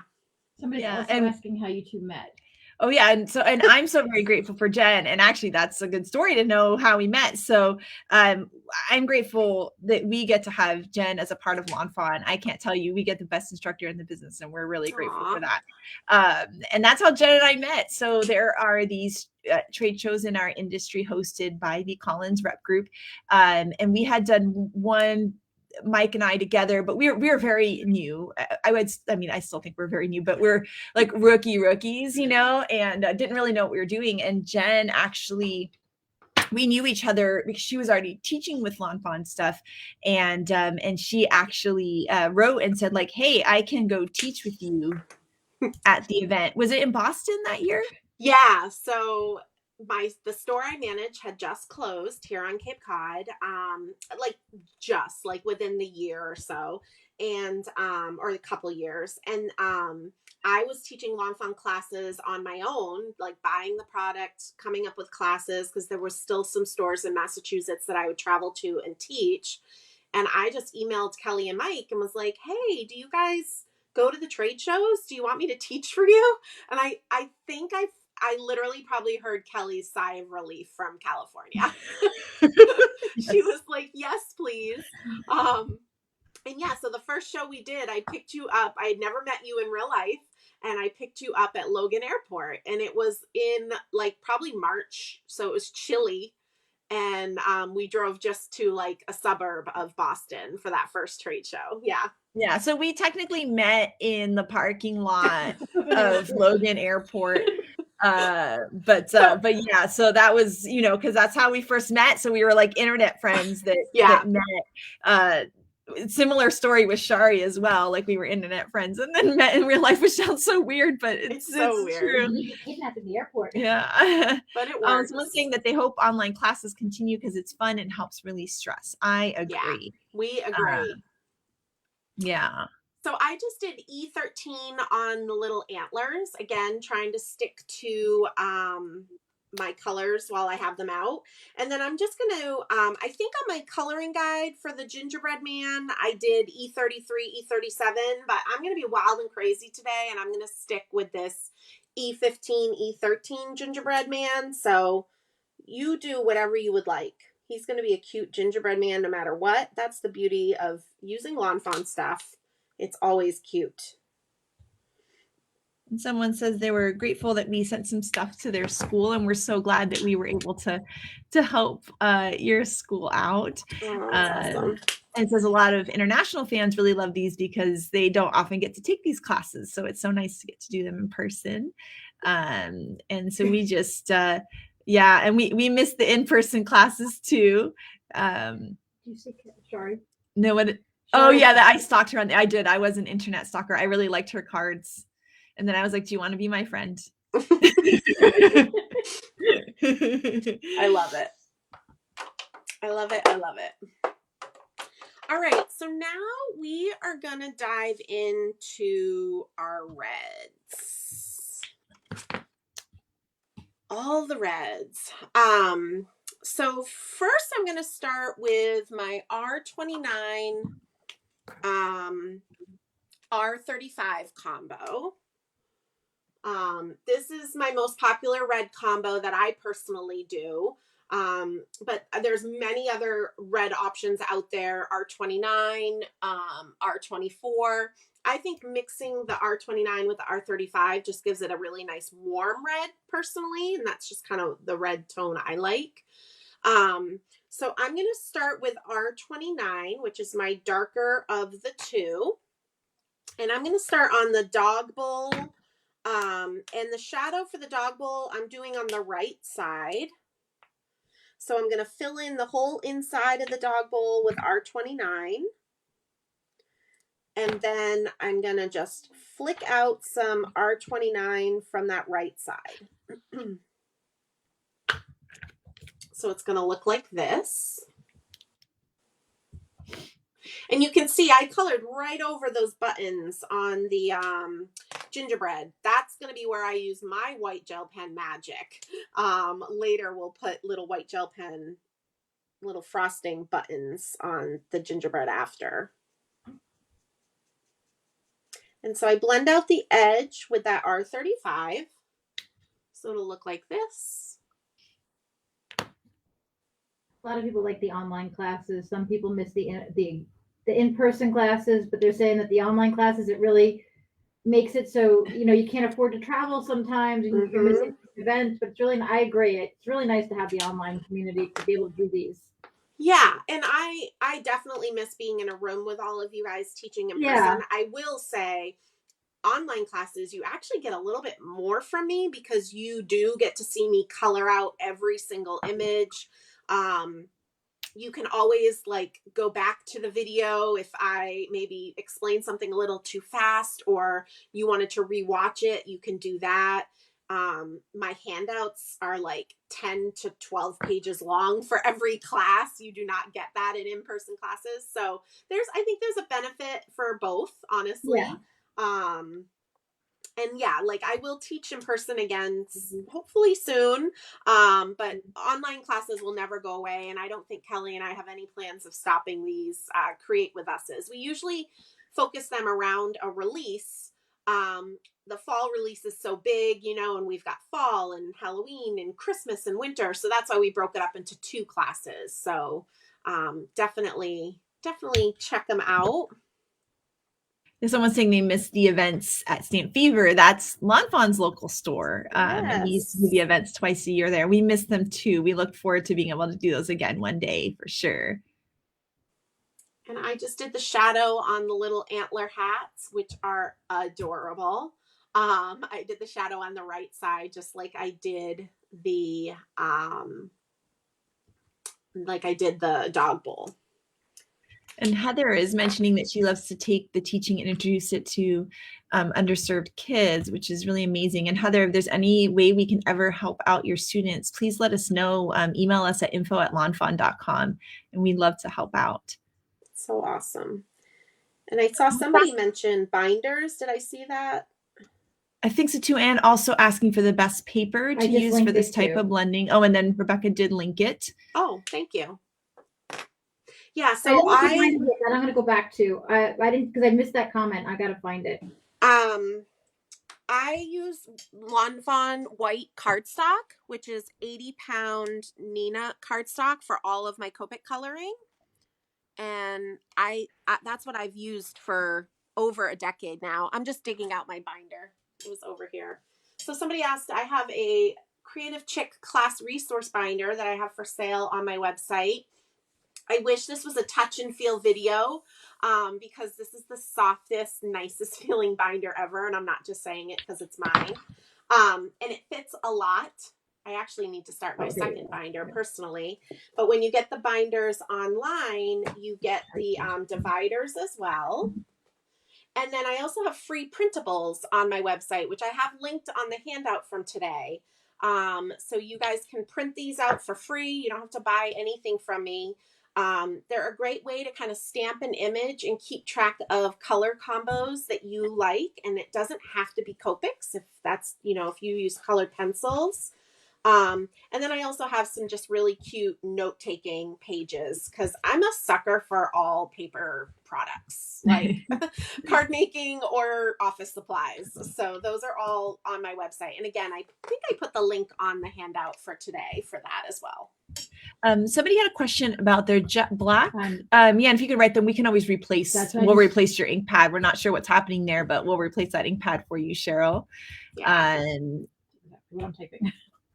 And that's what we use to stamp all these images, to color in with alcohol markers, or even if you want to do watercoloring. And someone's asking how far we are from San Marcos. Do you know, Rebecca? About an hour, I want to say. Yeah, I think so. About an hour. San Marcos is about 30 minutes from my house, and I'm 30 minutes from here. Yeah. So it's kind of in the middle. We're in Rancho Santa Margarita for any SoCal people. So San Marcos, if you know where you are in relation to San Clemente, we're 30 minutes from San Clemente, and I'm pretty sure San Marcos is about 30 minutes from that. So I'm going to keep coloring. This little ornament with the stripe in the center, I did R29 on the edges, just like I'm showing you here. And then I'm also going to just blend it out with the R35. I've never done these two together, Jen, and I really like it. Seriously? No, I've never done this. I always do R29, R24. It's me who recolors your images. I do it. Yeah. Oh my gosh. Honestly, Rebecca, this has literally been the red combo I've literally used for 14 years now. I just like how warm it is. Like I feel like pretty. R24 has a lot of orange in it, personally.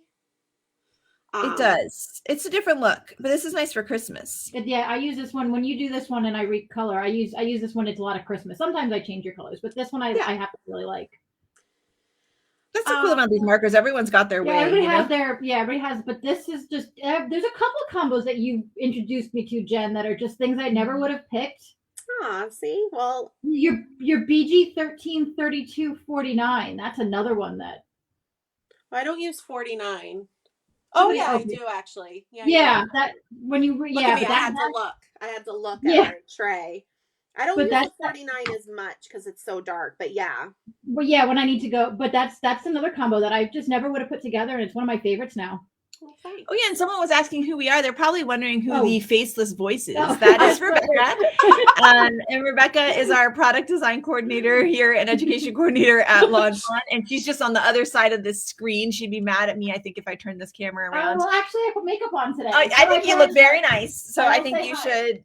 But she normally yells at me if I show her on the camera, so I don't want to get in trouble. So this is Rebecca. And so Rebecca and I are always here together in the office, and all the videos you see, all the products you see, Rebecca has a hand in all of those. So this is definitely behind the scenes over here at lawnfawn. Somebody asked if I had all the Copics, and I 100% do not have all the Copics. I have only, like, I don't know. I have a picture of them on my blog post, but it's only a little over 100. So I don't even have half of them. And honestly, even though I have that many, I probably only use 75 consistently. Being very honest with you guys. And ask Rebecca. She knows. Rebecca one day was like, because I design the cards that we teach at trade shows, and Rebecca recolors them and stuff so they can do the prep work in the office. And she like texted me one day. She's like, Jen, you know I own all the Copics. You can use any colors you want. And I'm like, I know. It's like I can add more, but you know, it makes it easier to not have to worry about more colors. I have full set syndrome, so I have to have them all. Rebecca just forced me to get them all, but I didn't used to always have them. Someone is asking, and this might be a great question for Shari, is how you would color a black and tan dog with tan eyebrows. Shari, I feel like Shari's in the comments. She did on that card. Yeah, that Shari has done this. So maybe Shari can answer Lynn and kind of give us some tips on how to color that, because Shari did all the different kinds of doxies. Shari could probably tag the lawnfawn blog post where that doxie card was on, because with her peekaboo backdrop, because I use that for inspiration, and because she did all the different dogs. Yeah, she did all the dogs. Yeah. It was very helpful. So I'm just now, I did my little presents. I did bring it up to the screen for you guys to see. Remember, you guys have the coloring guide, or if you don't have the coloring guide, you can download it. So if you feel like you're missing out on coloring. And now I'm just doing the bows on the bones and the circular present. So I just dabbed a little R29 on those, and I'm going to blend it out with the R35. Somebody's asking for sneaks, by the way, of Valentine's. Some people, I think, I saw someone asking about the release date too. I believe is it December 9th? It is December 9th, and Shari did answer. Okay, yeah. So it's December 9th, and our inspiration week, I think, will start about December 1st. And so we'll definitely have a lot of information out about there.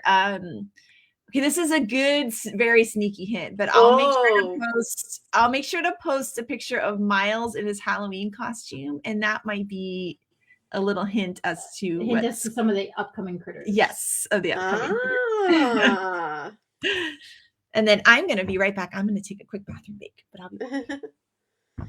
So I'm just finishing up these little bows on the bones and that circular present.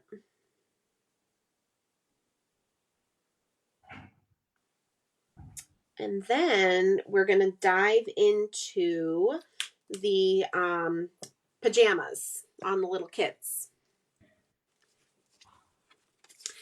And what I did for the pajamas is this combo, which is R35 RV13. So kind of going back to my, non-traditional roots. But I, again, just wanted their pajamas to be really warm and really mimic the background of that snowflake background that we did with the bubblegum ink and the red ink. So that's kind of what inspired that. I see Shari's answering the question about coloring the pups. Awesome. So I'm doing the shadow. Basically, when I do critters or people, you want to do the shadow wherever they're not facing. So the boy's facing the left, so I'm going to shadow the right. And the girl is facing the right, so I'm going to shadow the left. Because if you think about it, you kind of don't want to shadow their face, because that's kind of a focal point, right? So I'm doing a little R35 along the left-hand side. I'm so jealous that he is wearing footy pajamas. I really wish I had a pair. I used to love footy pajamas. And then the girl, I'm doing the shadow on the left. She's wearing a little nightgown, so be careful because she does have some leg showing there. So don't, I mean, you could color it red if you want, but I made that mistake when I first colored her. So here is the shadow with the R35. Thank you, Femi. And then I'm going to blend with the RV13. And these are really little areas, not, not like when we were doing our Christmas tree, but I try, even when I'm doing my blending on small areas, to leave some parts white.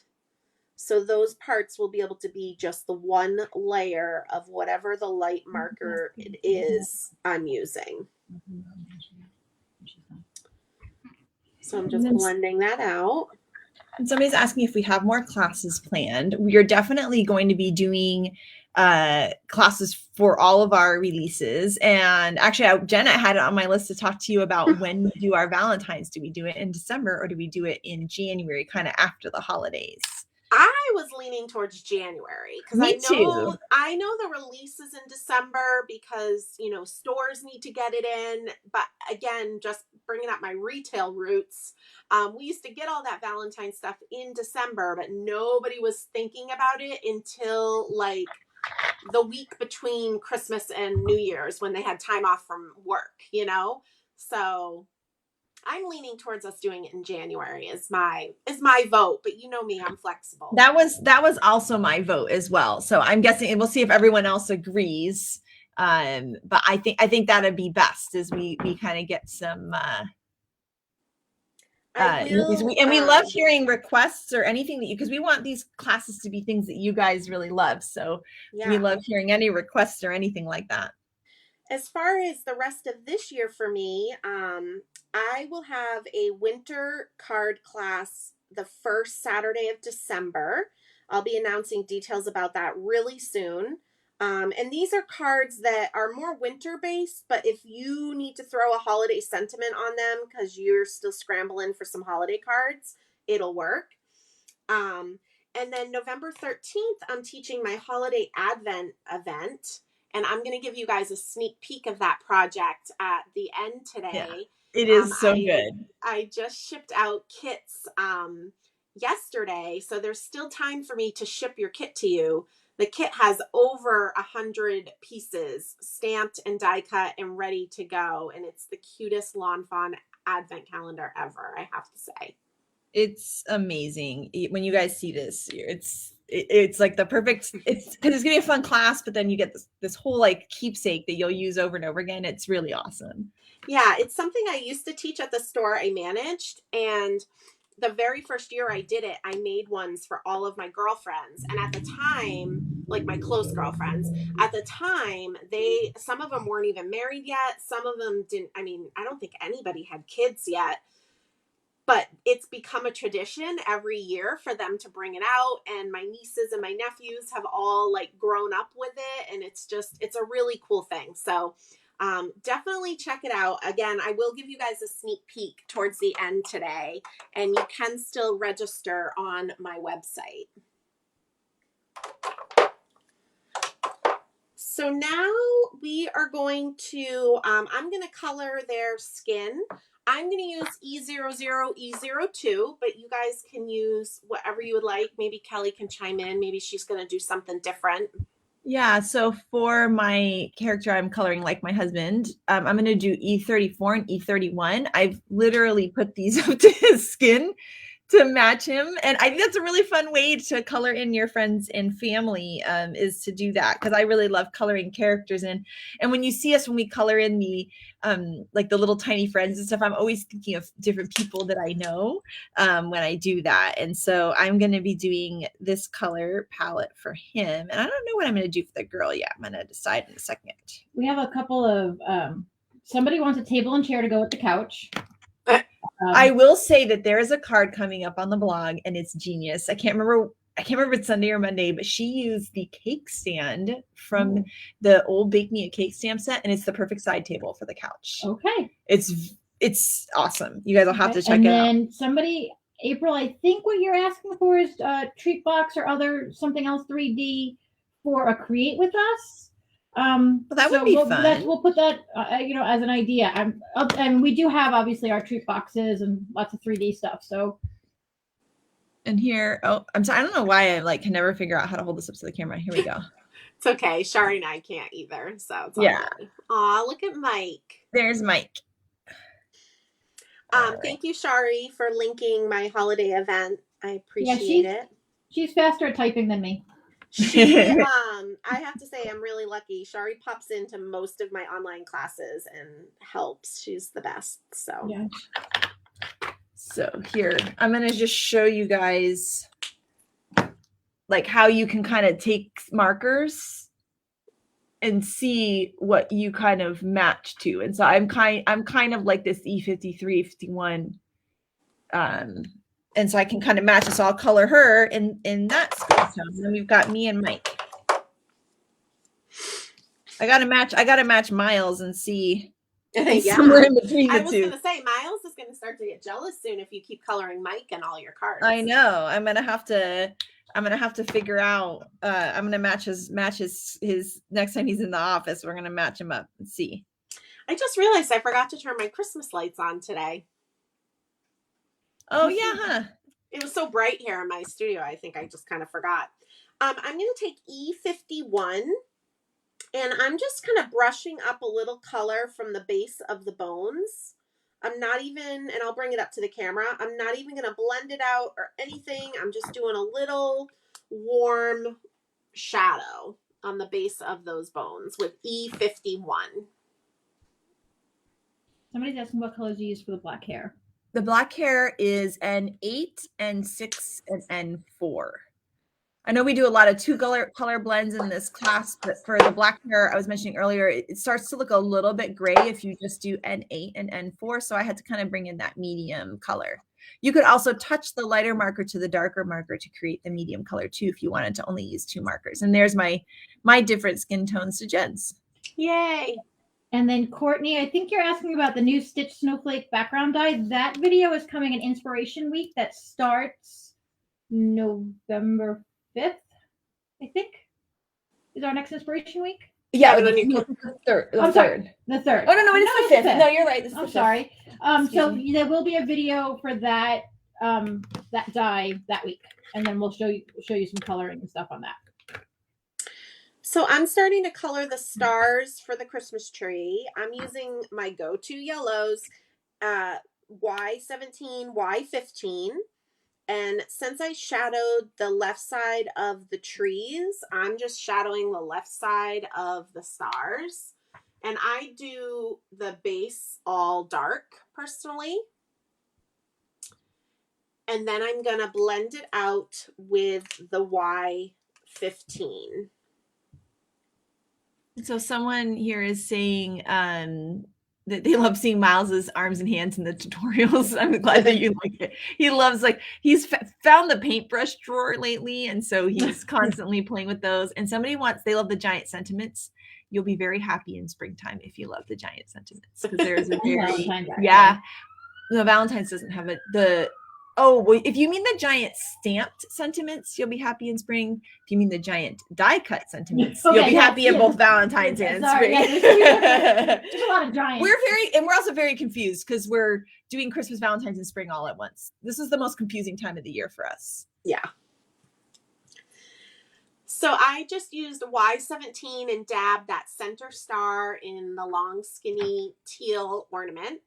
And then you can totally just color your string of lights one color. But if you wanted to do two color, I take the Y17 and just dab it at the base of the bulbs. And then I just go over that with the Y15. But you don't need to do crazy like that if you don't want to. we're going to be glittering them anyways, so it doesn't show up a ton anyways. Sometimes I do this stuff and I'm like, why did I do that? But you know, it's because it's fun. yeah, I do. I love coloring. I find it very relaxing. So, and then the hanging parts for the ornaments, I just used a T4, but you literally can use any gray or anything you would like. But I'm just going to touch the T4. So you guys should have an empty ornament, a circle one. And what I love about, well, there's lots of things I love about lawnfawn sets, but what I love is that this set has all these fun little doodads that you can fill in whatever you could use them to sprinkle in the background on your card. You can do a lot of things with them. But I love that you could decorate your own ornament. So I'm going to pick one of these doodads down this left side here, on the top of the set. And I'm going to stamp with my lobster ink. And I like to just use a little block when I do this. And I have to say, I do love Lawnfawn's acrylic blocks. Like, they're so nice and easy to fit in your hand. And this time, I don't know what I used before, but this time I'm going to use this cute little open snowflake.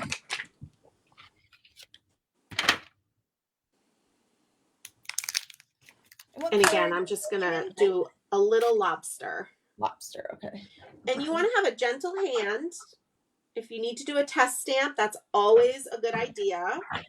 But it's a little dainty stamp, and it stamps really nice and crisply if you just have a really gentle hand with it. But come on, how cute is that little ornament?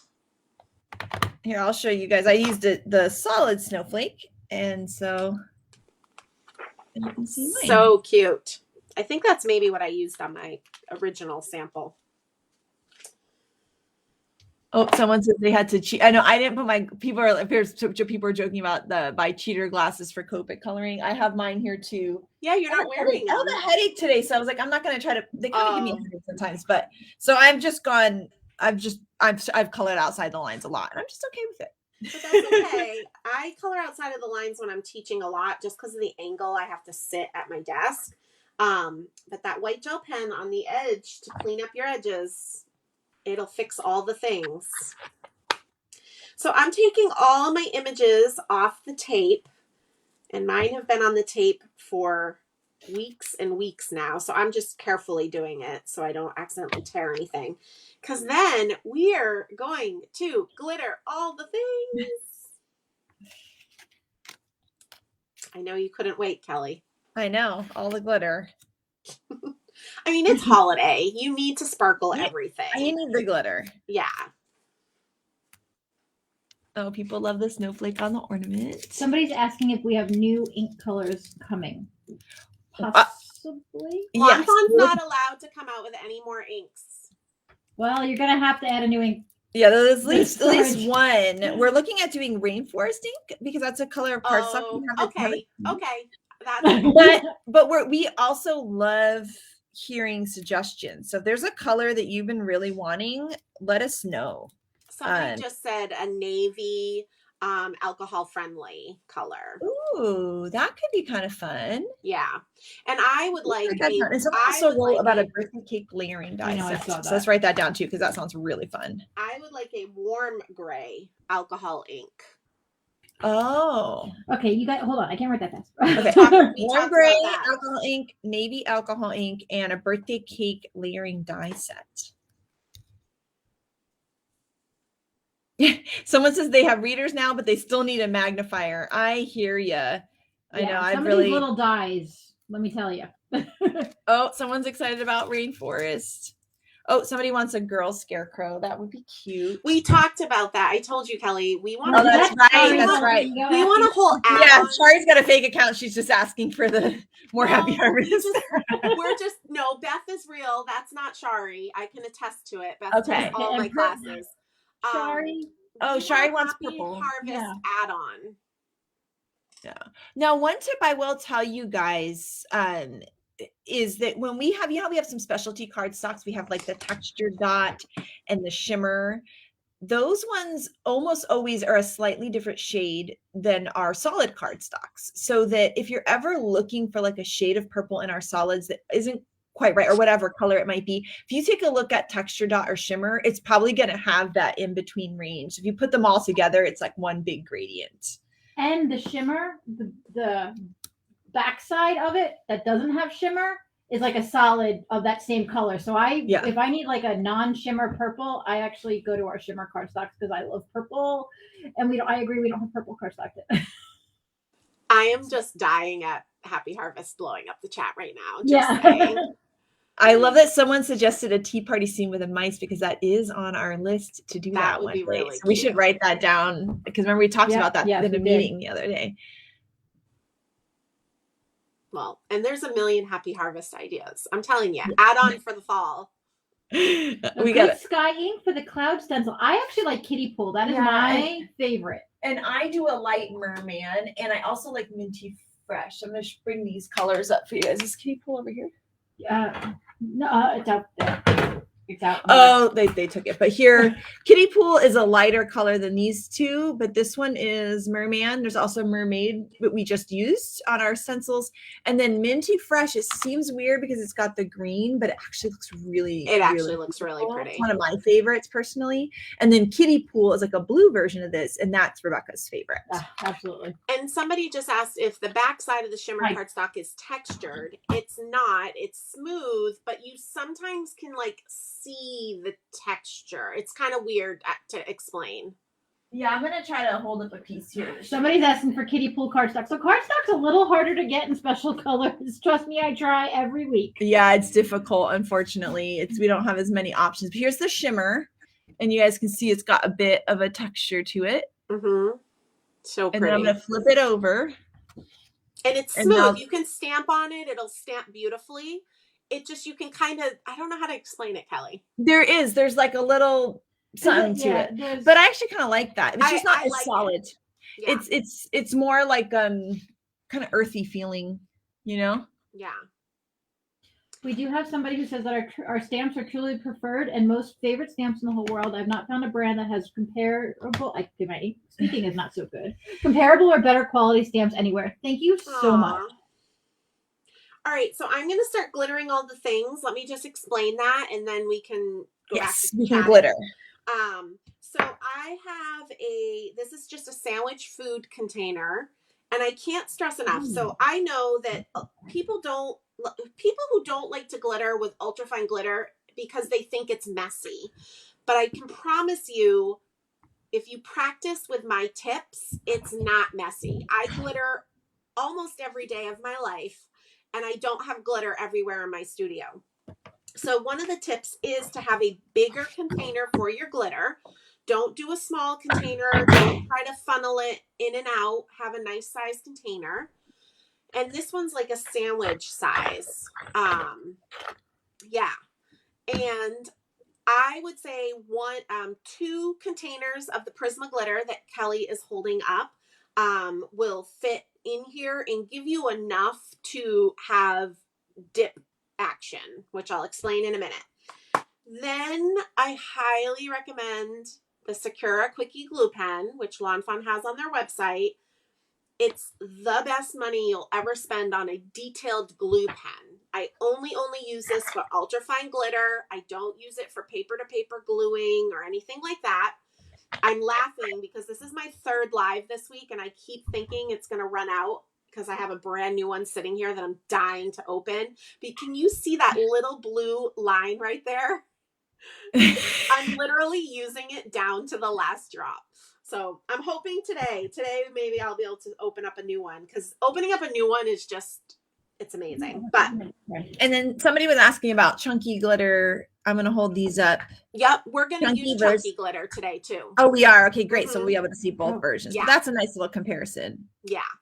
So I'm going to just start. I take my glue pen, and if you are using the Quickie Glue Pen, it's a roller ball pen. So you want to have a really light hand with it so that glue can flow out of the pen tip. I don't use tweezers, but I know a lot of people like to, but I have glue on the red bow here. And I'm just going to take my present and I'm going to dip in and dip out. I don't drop it in there to have to fish it out. I don't like fluff the glitter up in the air like this. I literally just dip in and out, and then I take my pen and I tap the edge of the cardstock. So that's a hard surface to a hard surface, and it gets rid of all the static cling that's holding on where it's not supposed to. And then this is essentially dry. You can flip this over and put a foam square on it, and it's not going to smear on you. So I love to glitter all the things. And I use other things too. I don't always just use Prismaglitter. But Prismaglitter is my favorite. I think it's the sparkliest sparkle you can get. So I'm doing the white bows on the small presents. And on your Create With Us handout, I list everything that I glitter and everything that I pop up with a foam square. So don't feel like you have to keep up or pay attention. So I'm doing the white bows on the little presents. I'm doing the dog bone bows.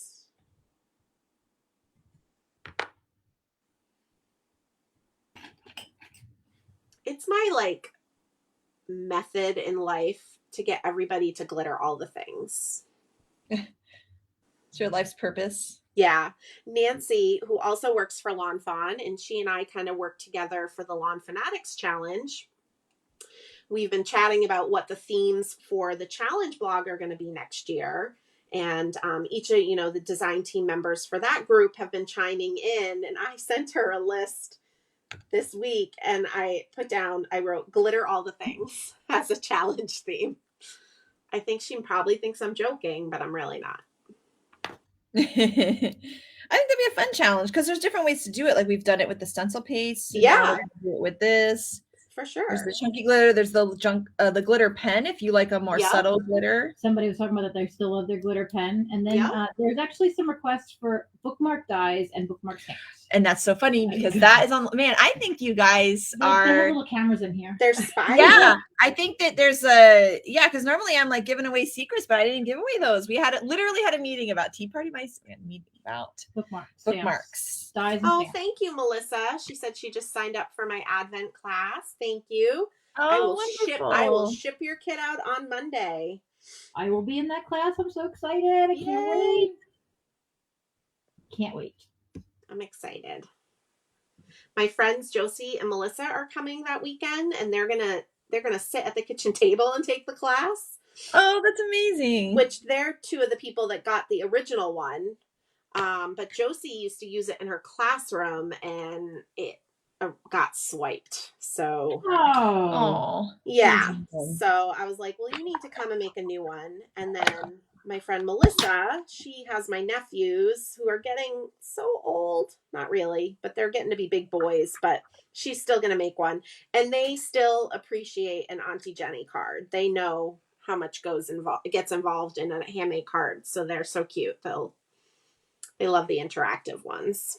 I know Miles is going to be so lucky to have Auntie Jenny. Yes, since I made one to promote with the project, but I'm making another one that weekend to teach. I told Kelly that I would mail it to Miles so it can become a little tradition that they have from Auntie Jenny. So I'm really excited. And people who don't know, Miles is my son. He's almost 1.5 years old. And sometimes he shows up, his little hands show up in videos. And sometimes we should show you guys some more behind the scenes because he's just a warehouse baby now. And all he does is push carts around. He organizes the stamps. He knows how to put the stamps back with the correct stamps now. And the other day he opened up a bunch of boxes for our lovely stores, mixed up their invoices and all of their items. Nice. So... And we left a little note for the staff that said, "We're so sorry. Love Miles." So I think I just used my quickie glue pen up to the last drop. You guys are here. And people will ask me, how can they do that without it clogging? I will tell you, again, it's literally a rollerball pen that's letting glue out. So if you open up your glue pen and you use it and then you don't use it again for like months, it's not going to work because the glue is going to settle and dry in the roller ball. But I tell everybody in my classes, if you at least glitter something, it can even just be one little thing just to keep that glue flowing once a month.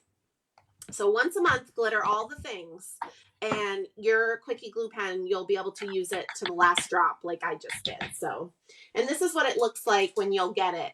And I can't wait to open it. I'm so excited. Okay, so I glittered the little lights, the 2 string of lights. I glittered the stripe on the ornament, the white stripe on the red ornament. I glittered the little star on the long skinny teal ornament. I glittered whatever doodad you stamped in lobster on the white ornament. I glittered the 2 stars and then all the bows on the presents. So that's all we've glittered for now. We're going to do chunky glitter. Oops. I lost my cover to my glitter.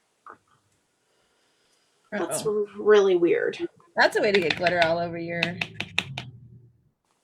studio.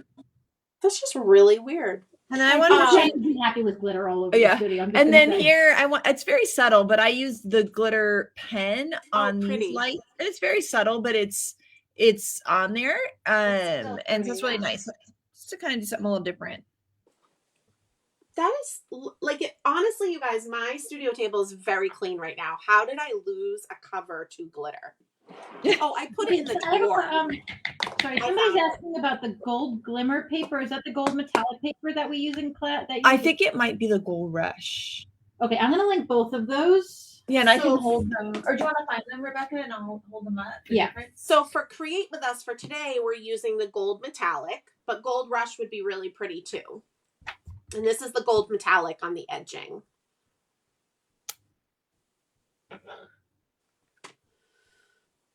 All right. I'm just trying to think what we're doing next. We're going to start stamping and assembling. Ooh. Ooh. And so, again, my backgrounds that I did at the beginning of class, I'm going to check them, but they're kind of dry, but I don't want to risk it.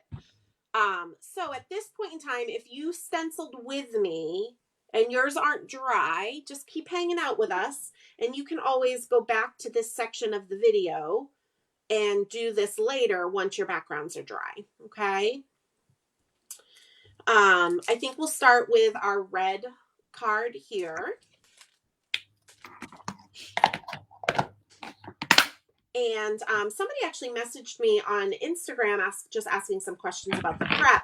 This stitch rectangle is 2.5 by 3 7/8. It's from the 4-bar set. And the reason why I chose it was, one, I still had a really nice thick border, so I wasn't losing too much of my awesome background that I love so much. And I felt that the tree is like long and skinny, and so it kind of mimicked that shape and size. But you guys can cut a regular rectangle. You can do a different size. I will tell you, stitched rectangles, you can't go wrong with stitched rectangles. Like, slowly purchasing them all, you'll never regret it, I don't think. They're my most used dies by far, are the large and small and the outside in stitched rectangles. I use them on every card because they make even the most simple cards just look special, you know? So I just remembered, you guys, the tree skirt, the one that we colored teal, I'm going to glitter the trim of that because I wanted it to be sparkly.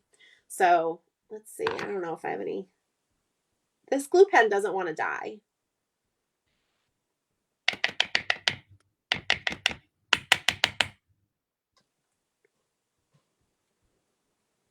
So are you Prisma glittering some of your stuff, Kelly, and then sparkle penning some? Yeah, I did. I ended up putting the Prisma glitter on the Christmas lights because I just thought it was so pretty, but I wanted to show a difference. But then what I did was on like the little bones, I added the glitter pen to those. So I just kind of mixed and matched the two. And I thought it's kind of nice because then some things everything's sparkly, but there's like different levels of sparkle. Yeah. It's kind of fun. Cute. And here's the tree skirt. I'm trying to get it to catch on the light. It's tricky to get the sparkle to catch. All right, so I'm going to take my stitched rectangle and I'm going to stamp the sentiment towards the bottom. And I love, love, love the font, the typeface. Like, I know it's not a font, but of this sentiments, Kelly. I think that's so adorable. Oh, it's pretty, right? It's so like whimsical. Like, I just love it so much. So I'm going to put at the very bottom, right above the stitching, peace, joy, and all things merry.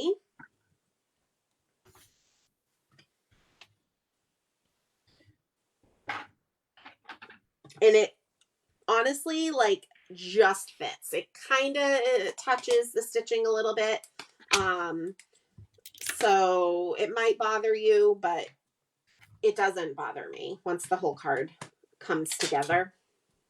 And I'm going to use a normal block instead of a Misty just to do something a little bit different. But I wanted to show you guys a little tip for that if you're using an acrylic block versus a Misty.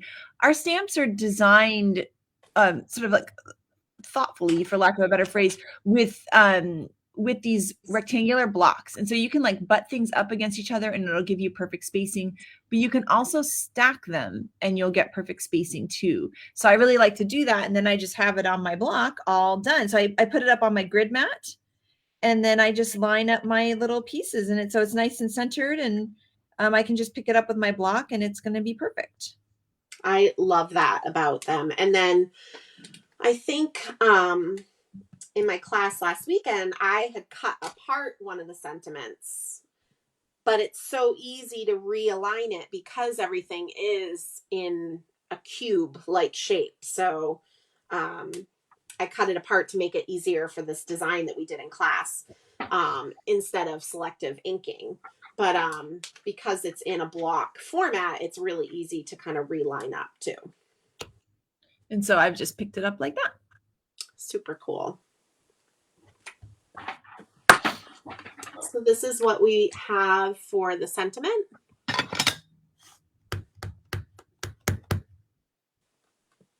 Yes, this is the Joy to All stamp set. And we're using the Furry and Bright. So both of these in today's class. Mine are very loved, sorry. Especially the Joy to All one.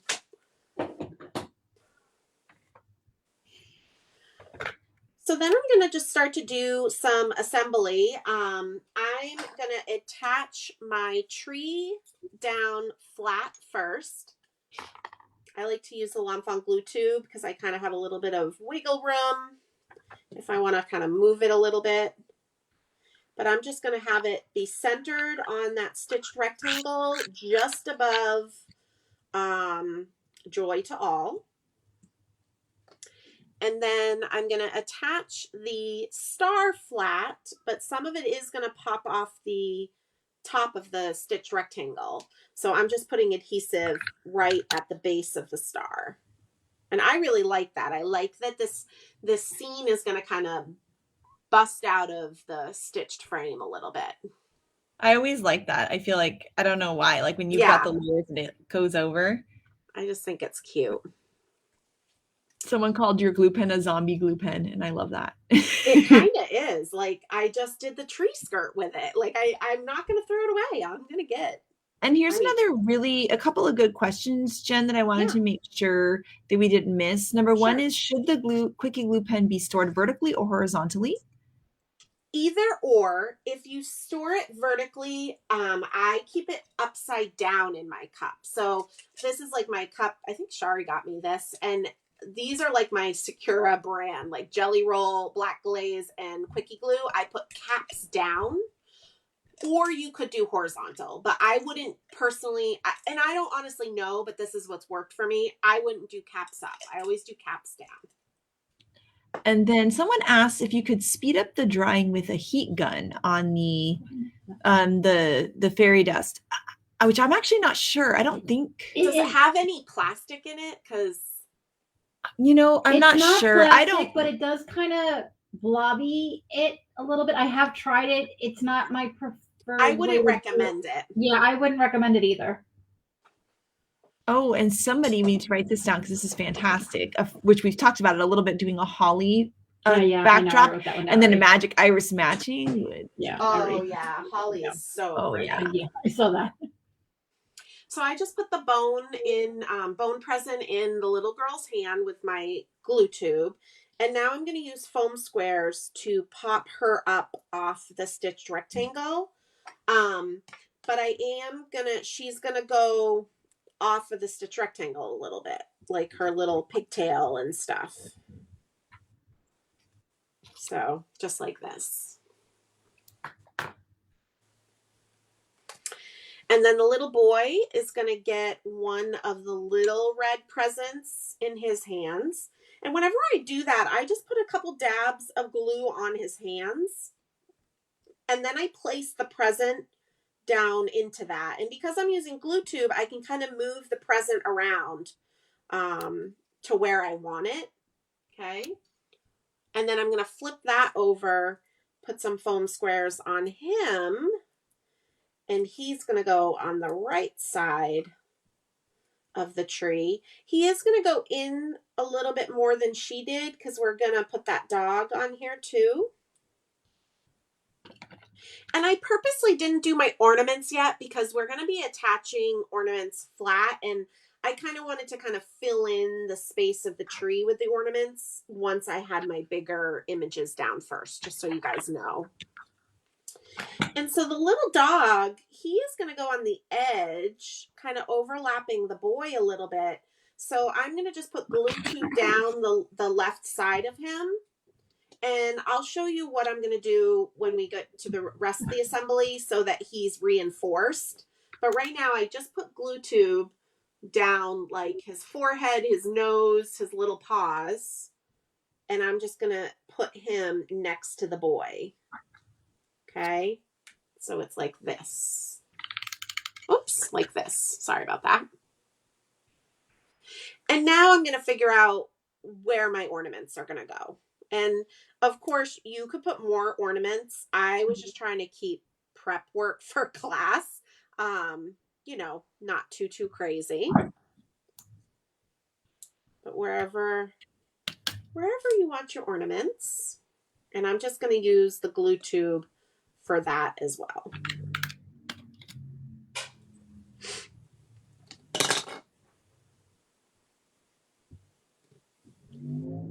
Oops. Throwing my ornaments around. Luckily, they don't break. And I've already thought about that. I'm like, oh, I've never had a Christmas tree with a baby. You gotta put everything. Everything's gonna be. The tree is not gonna be. Maybe just like no ornaments, lights only. So not that kittens are the same thing as babies, but in this instance, they're kind of similar. The same. Our first year when Jack's our most playful of the three cats. So our first year when he was still really young, we didn't do any. We did some colored or like teal ornaments that didn't mean anything. We didn't put any of the special ornaments up. But last year we did, and I have to say he was really good. So I recommend keeping it simple. we baby gated our tree. Oh, actually, and I have to do that again. Oh yeah, because you got the puppy.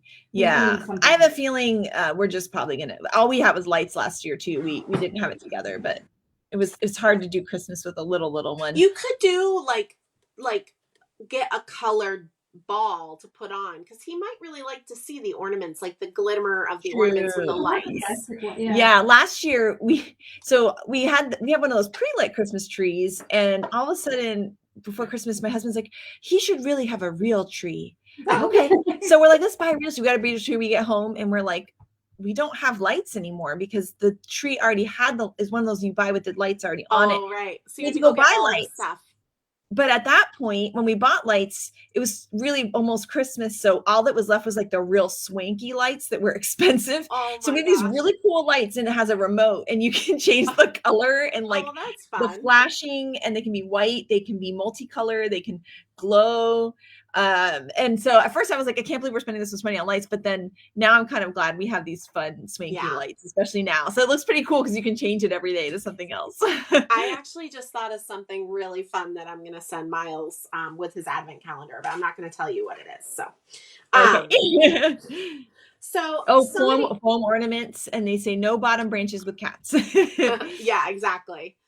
And somebody else had asked me, and again, anytime we're doing these Create With Us classes, you guys, and you download the handout early, if you have any questions about the prep work, you can definitely email lawnfawn, but also feel free to just email me, because no offense, I'm the one that designed the class and I'm happy to answer any of the questions. But one of the questions was, should we cut this panel of cardstock? And this is Kelly might do this differently, but whenever I'm doing any pastes or stenciling, even if I'm going to trim my background down, I try to have it be a little bit bigger. That way, if I accidentally stick my finger in some of the paste on the edge as you're moving it, or maybe you missed an edge when you stenciled, now we're going to be able to kind of get rid of those imperfections. So that's why I kept this in the class prep work to be 4¼ by 5½. But now we're going to trim it to be 4 by 5¼ So we'll have a nice little red border. So just so you understood my thought process behind it. And I really like that tip. I've actually never done it this way, but it's so smart because I've stuck my hand in mine.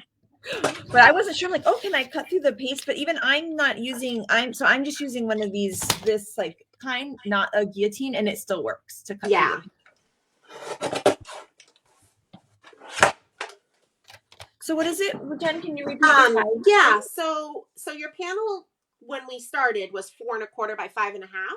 So I'm trimming it to be 4 by 5¼ So we're taking just 1/4 inch off 2 of the sides, so that you'll just have this really nice red border. Which Lawnfawn's chili pepper cardstock is another really perfect holiday red. If you guys need to stock up for your holiday cards. And in springtime, we will have a new shade of red cardstock coming. Oh, I know. And there's a fun dye that there's a reason why I'm pretty excited about. So yeah, I love all the hints. This is why we get Kelly live. This is the hints. Yeah, live on video. It's really the only reason why we invite you, Kelly. Yeah, just for the hints. I'm just teasing.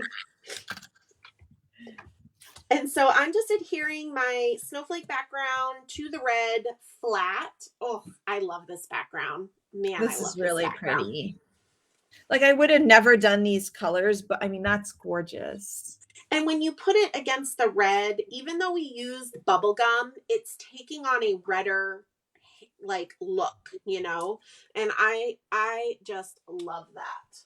Yeah, there's just something about it that's all of a sudden now it's Christmas, even though it's pink and red. Definitely Christmassy. And so now I am going to pop up my stitched rectangle, and this is where I just wanted to explain this little dog. I'm going to put double pop dot on his bum, okay? So that way he will be reinforced. So if you're mailing this, it won't bend or warp in the mail. So I'm going to put one little square on his bum, and now I'm going to put the second little square. So now it's the same height as when we pop up the stitch rectangle. And I don't know where my foam tape is, so I'm going to town with my squares.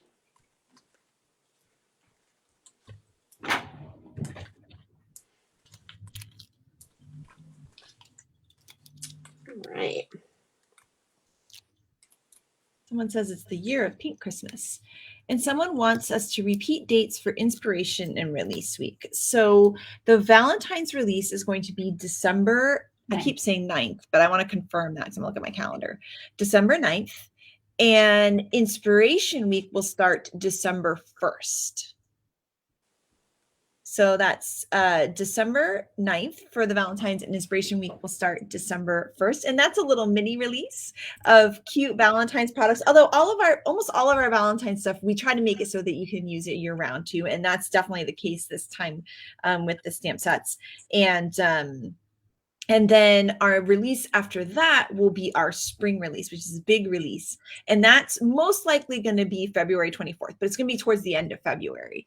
And so the inspiration week will be towards the middle of February. And we're excited about that one too. We're already designing all that as well. Yay. So because there's paste on this panel, you guys, and I don't know, just one of my pet peeves is to make a card and have it fall apart. I put a little dot of lawnfawn glue tube on each of my foam squares. It might not be necessary, but I just know whenever you have something bumpy like paste or whatever, the foam squares or even foam tape just might not withstand. I don't know. My dad has cards up in his room like that I made a decade ago. So I think about that. Like, I don't want them That's to a really fall good apart. tip. I used to do that way back and I kind of forgot about doing it. So Yeah. I'm glad to do it again. So just a little dot of your glue tube, and then look at this card. So cute. Oh, I love it, Kelly. Yay. I should have colored this little girl like Daphne. I know. I didn't think of that to remind you.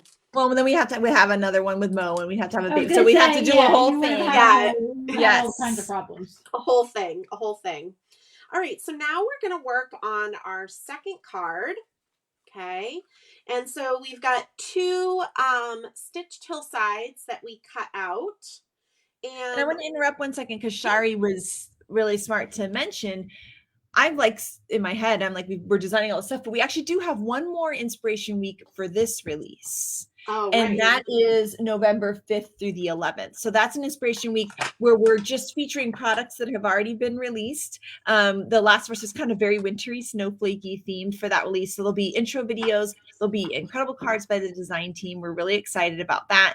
And then in December is when we'll have the Valentine's. So, and we also have Funny Holiday Weeks. If you guys have never done that before, that's just a fun week. We do giveaways and prizes. There's videos every day. And we do it does design team projects, and literally the only assignment for them is just to create something fun, holiday, wintry, Hanukkah, anything that they can think of for this season of the year. And so it's really fun because people bring out older stamp sets, they combine old and new, they mix and match. So and so fun.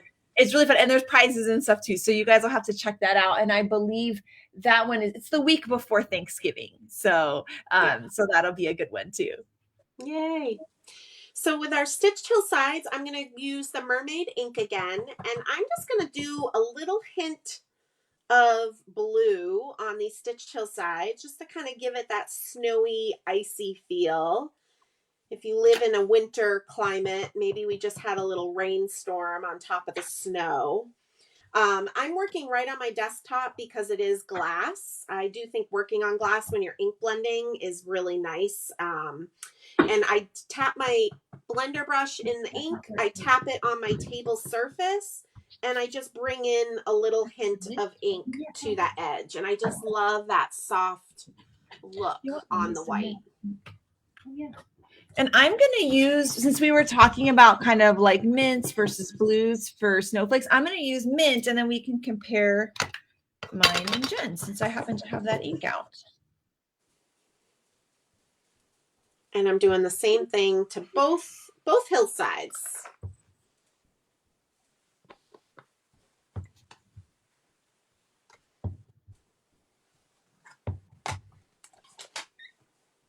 Oh, someone mentioned a stork with a waving pull tab. We've also talked about that in the And there's past. also a pterodactyl. Somebody, you missed it before. They want waffles for the Less Toast add-on, which I Oh, that would be so cute. I wrote that one down a long Oh, time. there's a lot of good waffle Yeah. puns too. Oh, now I want waffles. Yeah, and that's I was gonna say I'm hungry, so can we not talk about that? Yeah.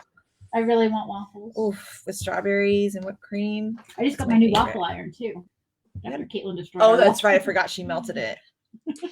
So now I'm going to stamp my, and I almost was doing it on the wrong hillside. I'm now going to stamp my sentiment on the hillside that's going to go in the front. And I'm like Kelly, I tend to do my sentiments with acrylic blocks, but when I'm doing live like this, where I'm apt to make a mistake, I really lend to do my MISTI. But a sentiment, I really like to do acrylic blocks. Oh, that looks so good, Kelly. Right. So the mint is really pretty too. So you can Yeah. always take a look at your stash and see what inks you have and get similar links with just even that background that we created earlier with the snowflakes would be pretty with the mint too. So if you don't Yeah, have super the pretty. bluier one, you can always do the green one. And so for this sentiment, we're going to take a little bit from each set. So I'm going to pick Season's Greetings from Joy to All. And then I'm going to pick May Your Days Be Furry and Bright from Furry and Bright. And again, I just love how you can mix and match stuff from different sets. And And Jen, it all works. can you confirm which hill we're using? It's the front hillside that just has one slope. Okay, so this one here. Yes. Yep. I started to do it on the other one and realized I was doing things wrong.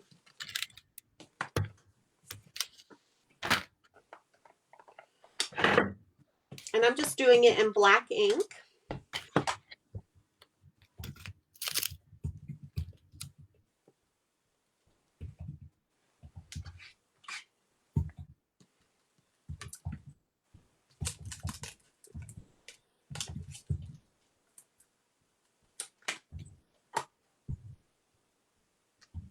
So cute.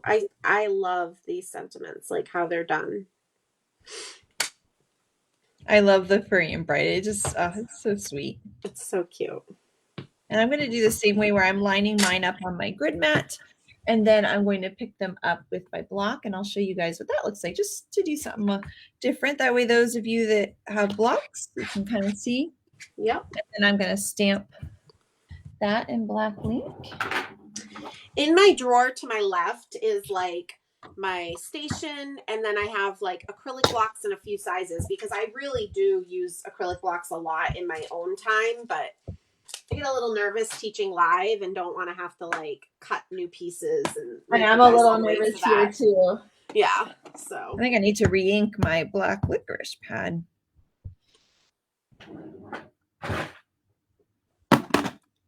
Oh, Rebecca just gave me hers. We're gonna see. Hopefully it's turned out great. So it looks super cute. Oh, so cute. Right. This font is really fun. I love it. It's so fun. I love it. And because we're going to be building up on our hillsides, we are going to start by trimming down our stencil background again. And you're also going to trim down your hillsides a little bit. And again, I just didn't put this in the instructions because I just didn't want to complicate things. But so I'm going to start by just trimming my snowflake stencil background to be 4 by 5 1/4. And again, this is your chance to cut off any boo-boos you might have.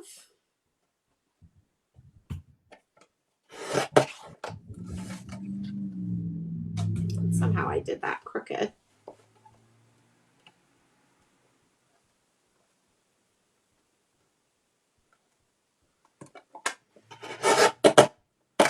There we go. And then the hillsides, you're just going to cut to be 5 1/4. So I'm not going to cut the side where we did the sentiment. I'll cut the farthest away side. So the left side. That way I also have a flat edge on my trimmer to be able to do that.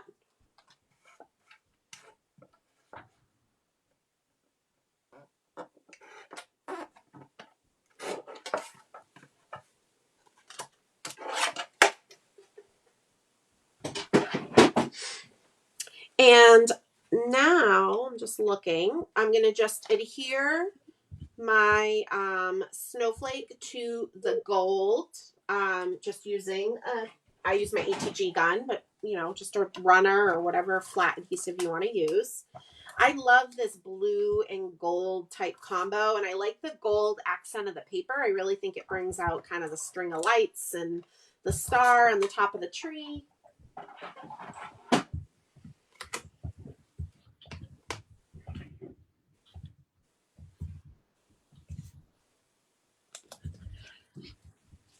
So somebody's asking if we wash the stamp Yes, chamois. yeah. Yeah, they thought of rinsing it with alcohol. I wouldn't necessarily rinse it with alcohol. One time I got mine like really gunky with more pigmenty type ink. And what I did was I took a little bit of like mild dish liquid, like a Dawn, or I used some kind of like hippy dippy all natural stuff. But Rebecca's rolling her eyes at me. But just a little drop of it, and I kind of soaked it up and then really wrung it out, and that worked. I did throw mine through the washing machine once.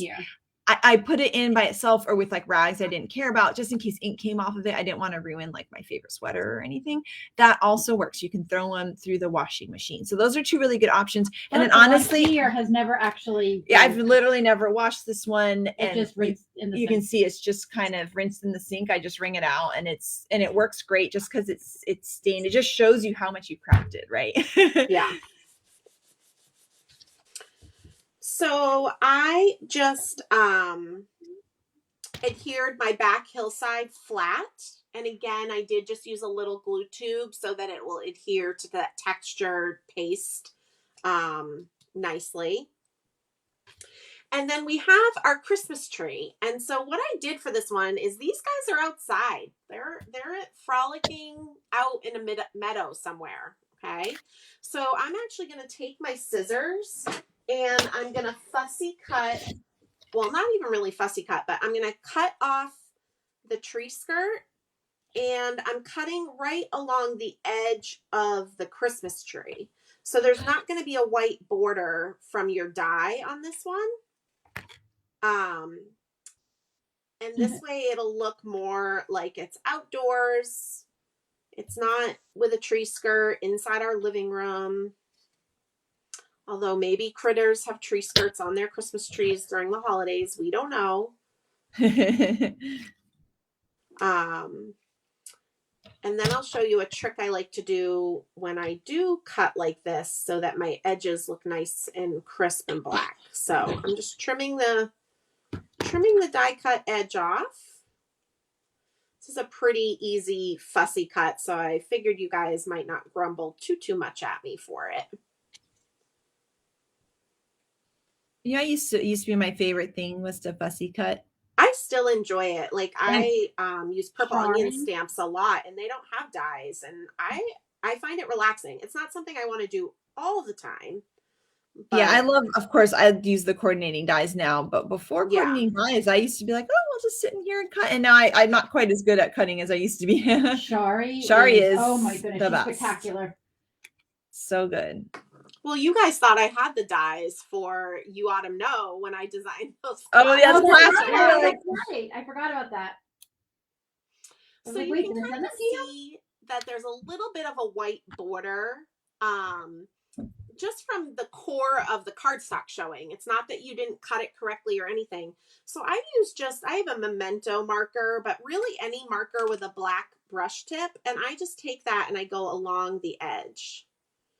And what that's going to do is just fill in the core so it won't show. Now, if you do use a black Copic, be very careful because you could oversaturate and flood your paper where it will bleed into your coloring. So just be careful with that. But I just take it and run it along the edge. I will say that the memento marker is one of my like secret weapons because when I stamp a sentiment and like, every once in a while, like you'll have a little fleck of glitter or something on your stamp and I just fill it in with that marker because you can Copic marker with that. Yep. And so I love having, I've always had one of these markers. I pretty much ever since I started stamping, and it's just like, I've literally had this one memento for a long time, and I actually have it in my Copic holder. It takes up a holder, so I don't have a Copic in there. I have that in there. Oh, and someone said they stopped using wipes and using chamois more environmentally friendly. Oh, I'm so glad. Yeah. Oh, and someone puts their chamois in the dishwasher, which is so smart. Now I kind of want to try that. And of course, I've got my hippy dippy dishwashing. Oh, someone asked where the lawnfawn. He's back there. Francois's back. So we are going to. The tree is going to go in the background. This other stitched hillside that we haven't attached yet, I am going to attach with foam squares. So I want to get the tree kind of in place where I want it, but because I'm thinking of mailing these holiday cards, I want to make sure I get some foam squares behind the top of the tree, but I'm going to use just glue tube on the bottom of the tree. So basically it's really nice because the tree's broken up into 3 sections. So I'm just going to put a foam squares on the first section and glue tube on the 2 bottom sections. Hopefully that makes sense. Just trying to reinforce it so it doesn't get all bent and mangled. And Jen, I'm sorry I'm asking a question you already answered when I took a bathroom break. I see that we're putting chunky glitter on the hills. But I'm still adhering the hill down to the card base. Yes. So chunky glitter is always last. Kind of like stickles, because what we use to adhere it takes longer to dry, not the quickie glue pen. That's a good question. And again, those little foam squares that are going to touch the stencil background are going to be with a little dots of glue tube. So this is what the back of my tree looks like. Okay.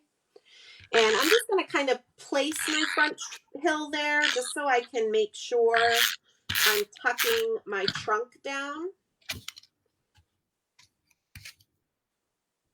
Oh, and then Rebecca, did you get the we had talked about the different types of gold somebody was asking that we had? I linked them all. Oh, you linked them all. Okay. Oh, yes. Oh, you need me to get the papers out? I'm sorry. Oh, yeah, I was thinking about showing them. Oh. I can look for them too if you don't have them on your side. I'm not sure I have Gold Rush. And the same thing with the star, you guys. You're going to want to put a little foam square towards the top of the star, but glue tube towards the base, because some of it's going to be flat on the tree and some of it's going to be popped up off the tree. Okay, so here for someone that was asking earlier, since we're using this gold foil metallic cardstock, this is the gold metallic. So pretty. And then here is our gold rush cardstock, and I'm trying to get it. Oh, darn. It doesn't show great on camera, but it's oh, there it goes. One of my favorites. Is it going? It was working. Go towards the calendar. Rotate it towards the wall that has your calendar. I just saw it. Hold on, I'm gonna put the flashlight on. Maybe that'll work. It's tricky, but it's so pretty. It's basically like a very light, creamy cardstock. Oh, there you go. There it is. So pretty. So that's the gold rush paper. All right. All right. And so now we can go ahead and pop up our front hillside.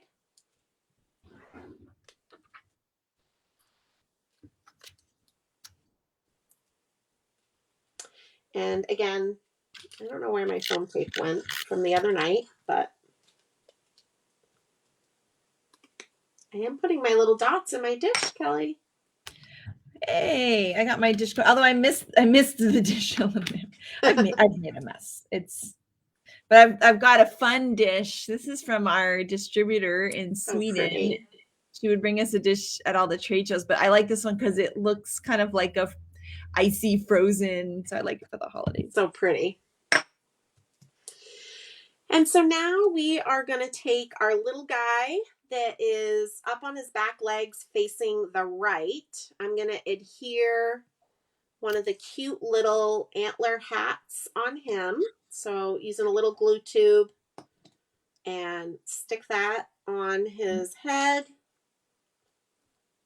And again, we're going to do a lot of playing where like his feet are going to be glue tubed, but the rest of him is going to have foam squares behind it because we have that front hillside popped up.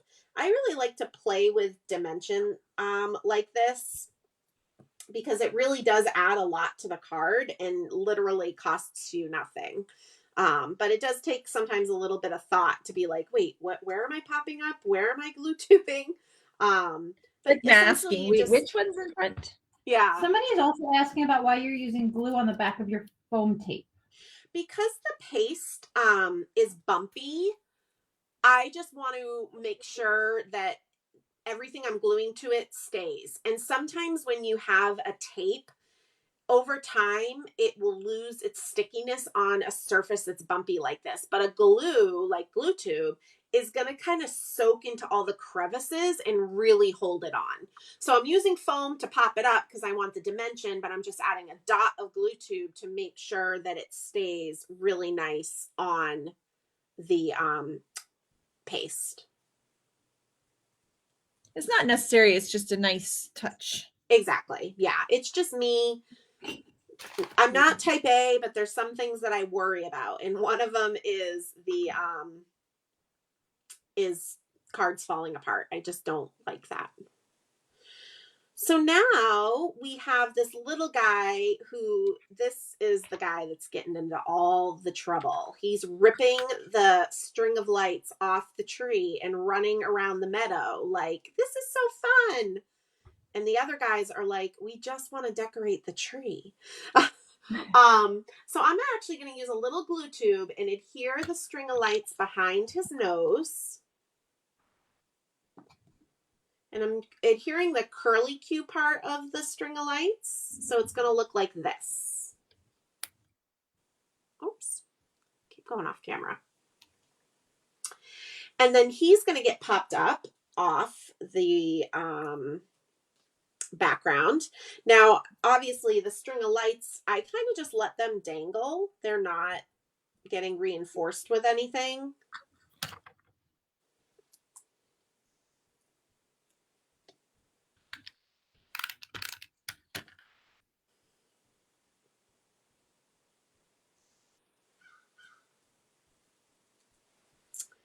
And then we have this little pup here, which reminds Shari of her Penny, who's no longer with us. So every time I see it, I'm like, ah, Penny.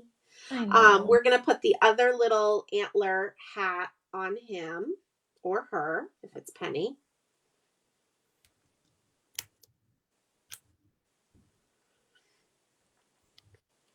And I'm just kind of figuring out where she's going to go, but I don't want to stick her down just yet because I'm going to put the round present behind her. So I'm going to pop up the bow because that's going to overlap the hillside and put glue tube on the rest. So it's essentially flat on that front hillside, but I don't want that bow to get bent. Somebody said their cat runs away with the lights. Oh, there you go. I bet you could use one of the cats from Perfectly Wicked and that we used in our previous class and do that. Hopefully Jack's not listening, my cat that would do that. Well, I see. I'm actually watching the camera, and Murphy's basically terrorizing my house right now. Anyway, every day at lawnfawn, Rebecca has a puppy cam on her dog, and she literally just watches him destroy everything she loves and yells at him through the camera as if it's anything, and that's just our taste. That's crazy. The day you had to call the neighbor, that one was I had to call the neighbor because I love these gnomes that I get on Etsy, and he ate one. Oh my gosh. It's a traumatic day for me. He actually really doesn't destroy much, but he destroys just like one. He gets like one thing a day that he's gonna eat that's gonna make me cry.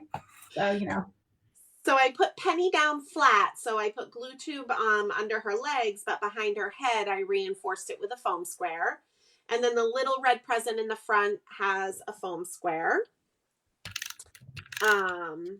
And then I realized I had originally tucked this dog bowl behind this dog, but it's okay if it's a little different. So I'm going to put a little foam behind the gingerbread man, but glue on the dog bowl. Let's see if I can get, I can tuck a little. And then the cute little bone present is going to get popped. I love this card. I think it's fun. It's super cute. And then our string of lights that we have left, I'm just going to use glue tube, and it's just going on the tree. There's no rhyme or reason. He's just getting started to decorating. We have a pre-lit tree now, which I know Chris is so happy because he hated doing the lights. We switched roles. We had the pre-lit tree, and then now we've got the.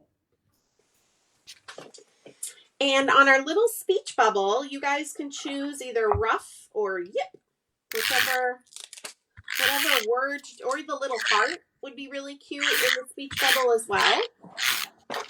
I'm going to use rough, and I'm going to stamp it in black, but you could use the mermaid ink that we did the ink blending with if you wanted. Could use red. I keep losing all my images. I should have left them on the tape. Well, you couldn't have them on the tape when you were glittering all the things. True. Well, but I wasn't glittering the speech bubble. Oh, yeah, no, you didn't. Yeah.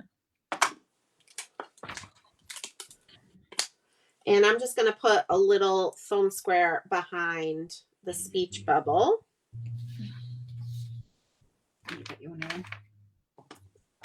was going to see if not, I'll cut anyone, but it's got to be here. Check your elbows again. Yeah, I had one on my elbow. No, No elbows. And then I'm going to use my white gel pen and fill in those little gingerbread buttons that I colored over.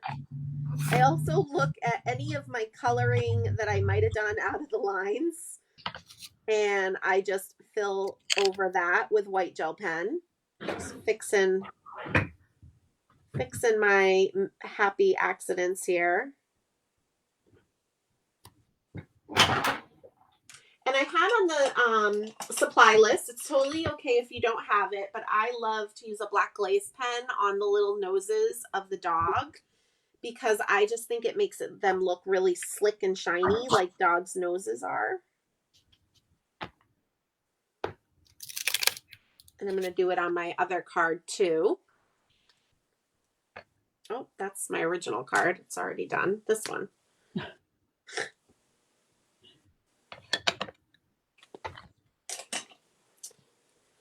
And I'm going to let that black glaze pen dry for a hot second, and then we're going to finish glittering all the things with our chunky glitter, and I'll kind of explain my thought process on the application of that. Oh, Shari came back just in time to hear us talk about Miss Penny. Oh, yay. Yeah, she mentioned it to me like when we first saw the set, and so now every time I see her, I'm like, oh, it's Penny. I know. I always think as soon as being drawn, yeah, we were like, "This is Penny." Like, Penny. I love it. I had a memory photo pop up of me and Penny, and Shari sent me one the other day too. I got to meet Penny when we went there. Remember for our 40th birthday month. And after you and Mike had left the next day, I got some really good shots of Shari and Penny. Like she was just sitting across the table with me, and I love those photos. They pop up every once in a while. All right, so now that my noses are dry, make sure your noses are dry. So I have the same type of container that I keep my chunky glitter in. And oh man, do I love this chunky glitter. But the way that I tend to use it is I put lawnfawn glue tube on fairly generously. And then I take a spoon, which I don't know where it is right now, but I'm not using that. But I use a spoon and I scoop it over and I tap it off. All right. But on this card, I wanted it to be a little more subtle. And you can see I have it on the tree boughs as well. I wanted it to just be a little bit more subtle. So when I want it to be subtle like that, I actually use glossy accents. And I put it down where I want it. So I'm going to just start on these hillsides. I don't go very generous with it. I'm fairly light-handed. I know you guys are not going to be able to see on screen, but I'm very, very light-handed with it. And then I do touch the glitter. And I know that might freak some of you out, but just stick with me. I take a little pinch of it and I just sprinkle it over where I put the glossy accents. And this is how you can kind of get it on here sparingly. We did this in my class, my mermaising class, in May. And it's just a different way of applying it. I know some people won't want to touch it, and that's okay. You can do it however you would like. I just wanted to share a different way with you. And so I'm going to put it on the hillsides, and I'm dabbing just a teeny bit on the tree boughs, just wherever you're seeing it. And I always do this last, unlike Prismaglitter, because it does take a little bit longer for either the glue tube or the glossy accents to dry. And then I want to show you guys, I have my chunky glitter just in its jar it comes in. And what I do is I take a piece of just computer paper and I fold it in half, and then I do everything on top of that paper. And then at the end, that becomes a little funnel back into my jar. And then also Jessica's being very sweet because she's surprised we're in our 40s. Oh gosh, that's very nice of you, Jessica. You're making us feel good. And then that is this card. So cute. And hopefully these will inspire you. You can kind of take what you learned and make some more and get some holiday cards done to send out to family and friends. You can always, simplify things, or if you wanted to create more of something, definitely doing some sort of assembly line. It makes it much more manageable. And, you definitely could make like 20 of these cards. It'll take obviously some time, but if you start with, all the backgrounds and then color all your trees and color all your images, it's more doable that way. You won't feel as overwhelmed. So yeah, the speech bubble with a little heart would be adorable. I agree. I did that on my card, so I'll show you guys again in a second. Just to show, since you talked about it, I thought, oh, what a cute idea. So. And Rebecca just posted the link to the Create With Us page. You'll be able to find the handout from today if you weren't able to get that yet, but you'll also be able to find the handouts for last month's class, which we used Perfectly Wicked, but we made a Halloween card and a birthday card. So that's really cool. And the plaid stencils. And then we got Inky. We got Inky. Oh yeah, we did ink smooshing too. That was so fun. That was really fun. And then we did a class this summer, and we also did a class this spring. So you can still find all the handouts and all the replays. They all have coloring guides. They all have instructions. And it's very similar to when you take an online class with me. You'll get more coloring guides and instructions as well. Yay! All right, I'm going to show you guys. I had some excess chunky glitter. I just took it off with a paintbrush. Oh, perfect. And there's the little heart. So I stamped it in the same. It's so cute with the heart. And the lobster ink we used on the other card, and it brings in the red from all the little accents, which is really pretty. I love it. So cute. Yay. And then I just wanted to quickly show you guys, if you're interested, since you have the supplies, if you were creating with us today, and you have these supplies, you could sign up for my Joyful Holiday class. These are the cards. We did the live class last weekend, but like with all my online classes, you can take them at any time, whenever it's convenient for you. And again, it'll just give you some different coloring schemes. We made a flippy flappy, which that was really fun to get people to try it out. Oh, that's cute. I hadn't seen this card yet. I'd seen the other one. That's really cute. In my classes, I always share 2 bonus cards, and I give you guys the details of those. The rainbow snowflakes. This was the little pup that was inspired by Shari's coloring.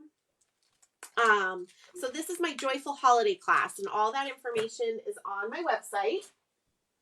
And then I just want to quickly show you guys. This is the Holiday Advent event. So it's all lawnfawn. Let me see. I'm going to switch the camera to just you and I, Kelly. Yes, so they can see. There we go. So this is the Holiday Advent event. And if you sign up for the event version, you'll get a kit shipped to you. Everything is stamped and die cut for you. I'm going to guide you in the coloring. You're going to get coloring guides, and I'm going to guide you in the assembly.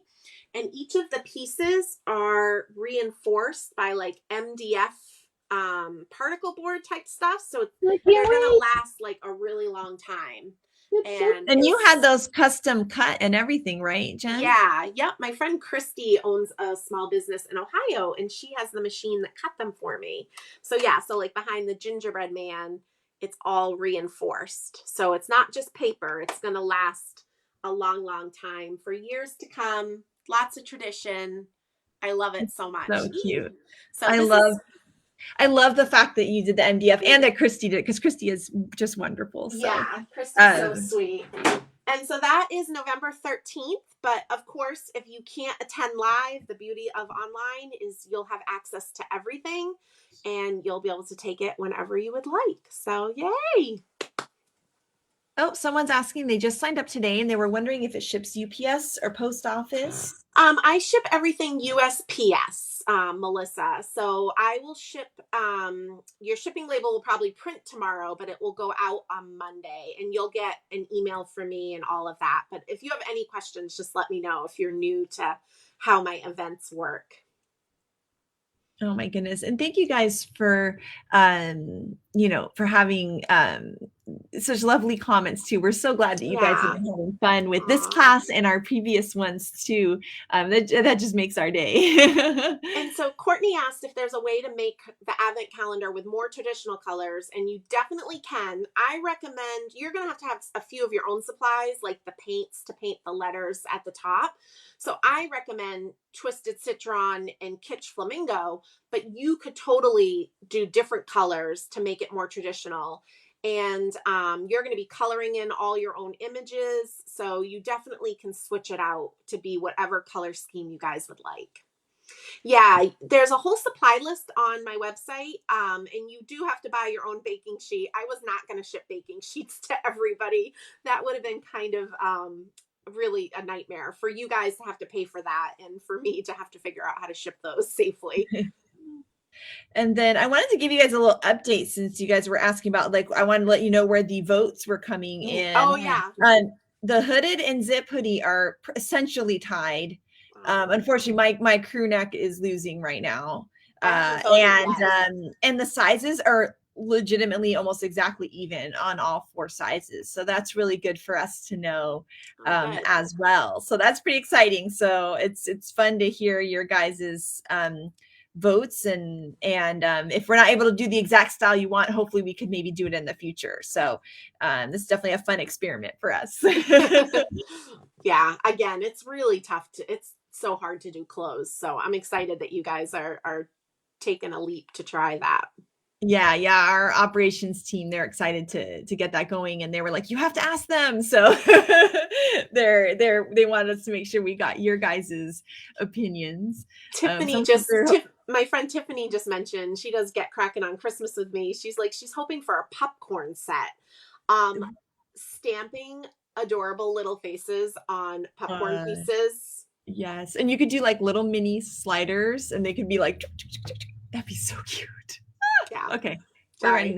I just saw that. I was like, oh my gosh. Yes, a movie night set. Oh man, that's like my biggest dream, is for when Miles is a little bit older to do movie nights like once a week. Perfect with your brother too. So yeah, my brother's a director, so it'll be in the family spirit. So yeah, I'm excited about being able to do that with him one day. But for now, he doesn't know that the TV is a magic box. He just thinks it's a black thing that hangs on the wall. He just likes watching puppy videos. Yes, he does love puppy cam. We talked about Rebecca's puppy cam as the puppy destroys things. He does love the puppy cam. He thinks it's the best thing in the world. He loves watching puppy videos. That's so fun. Thank you guys so much. I'm so glad that you guys had fun today. We switched it up in September. We did an evening. Now we're doing a Saturday. So yeah, maybe we'll do a little poll one day, maybe during the next one, see what you guys prefer. We've been trying to do different times, different styles of days, so that hopefully everybody has a chance to add in. But we'd always love to hear if there's a specific time or day that works better for people. We'd love to hear that as well. Yeah, for sure. Awesome. Thank you guys. So sweet. I love it. Oh, thank you. You guys are so kind. We had so much fun. I'm going to hold up both my cards. I'm very proud. Yeah, me too. I'm proud. Now I've got 4. Look at me go. Oh yeah, man, you're ready to send Christmas cards, and you've been doing cracking on Christmas this whole year. You've got Yeah, your Christmas cards set. I got a lot. I'm excited. Yeah, Get Kraken is fun too because I make the one for my post, but then I make another one when I do the live. So it's like, ooh, I'm racking up. I better send holiday cards this year. I'm in trouble. Oh my goodness. Well, thank you all so much. I'm so glad that you guys had fun. I love that we've been able to do stenciling in both classes for this release. We're excited to, we loved hearing your votes to have Valentine's in January. So we'll definitely do that. Yeah. And obviously Jen's got some amazing classes that either just passed or are coming up in that Advent one. Oh my gosh, it looks incredible. Yeah. So No. Advent is November 13th, and then I'll have a winter class the first Saturday in December. But again, you could totally slap on some holiday sentiments if you're in a pinch for some more holiday cards. I always am. Yeah, I think we all are, honestly, because you kind of, I don't know, I'm not very organized. So as much as I think I remember everybody, sometimes I forget. And it's not that I don't love them or want to send them a card. You just sometimes forget. So it's always nice to have some last minute cards too. Yeah, for sure. Aw, thanks, Pamela. No, Yay. thank you guys so much. Thank you guys for joining us today and spending your Saturday morning or maybe evening, depending on where you're at with us too. Yeah. And so we just love being here with you guys. This is so much fun for us, and I hope it's fun for you too. And thank you for hanging out with us. It's nice to have a bunch of crafty friends all together. It really is. It's so fun. I love it. Love it. Yay. Just 150 of our closest friends. I know, right? Yeah. And we look forward to seeing you guys next in our inspiration week. That's going to be November. We have a calendar. That's why I always look over here. November 5th through 11th. We'll have big giveaways, intro videos, design team cards. It'll be a lot of fun. The week before Thanksgiving, we'll have our funny holiday week. And then our next release will be December 9th. And that inspiration week will start December 1st. And that's going to be Valentine's themed, which will be really fun. And so we're excited about that. And then the next release after that is in February. So that's kind of our little schedule that's coming up. And of course, we'll have a bunch of Create With Us classes sprinkled in throughout there. And as soon as we have those dates decided, we'll make sure to get those up so that you guys can see them. And you can always see information on that Create With Us page. And one thing I just wanted to mention, when the release goes live, or like the next day, like, let's be honest, the release goes live at midnight Eastern time. But so like the release is December 9th. So December 10th, all the next Create With Us stuff will be on the Create With Us website. Linda is really awesome at helping me get that up there. And I'll already have the handout done, the coloring guides, the prep work. And that's when we'll announce whatever the date will be in January. So totally understand it's going to be close to the holidays. You might not have time to prep, but it will let you guys know and give you enough time if you did want to purchase the class supplies. So you'll have plenty of time to get it in to do your prep work. So, and I always announce that information too on my website as well, because there's always so much going on around a release, which is so exciting. I just want to make sure everybody knows that info is there too. Yes, and people say so many exciting things coming for sure. Lots of inspiration out there, from Jen's classes to our blog weeks, which are fun. And you can all you have to do is just click on the blog each morning to see everything. So it's nice and easy. And we appreciate you guys. We love you guys. Thank you for being here with us today. Yeah, we just want to inspire you guys so you create and you use your stuff and you have fun doing it. Like, that's, I think, our goal with everything, right? Yeah, exactly. The whole point is to just not only bring joy to the people who you give your cards to, but to bring joy into your own life while you create and have fun here with your closest internet friends. Yeah. Who might someday become real life friends. You never know. Look, I do stalk Shari and she'll become your friend eventually. So. Oh my gosh, so fun. Well, thank you guys. I think we're going to wrap it up. It was so fun hanging out with you. And I hope that I know, can you tell we don't want to leave either, Sandy? I know. But we hope you guys have an awesome rest of your Saturday, whatever that looks like, and a fabulous rest of your weekend. Thank you guys so much. Thank you guys.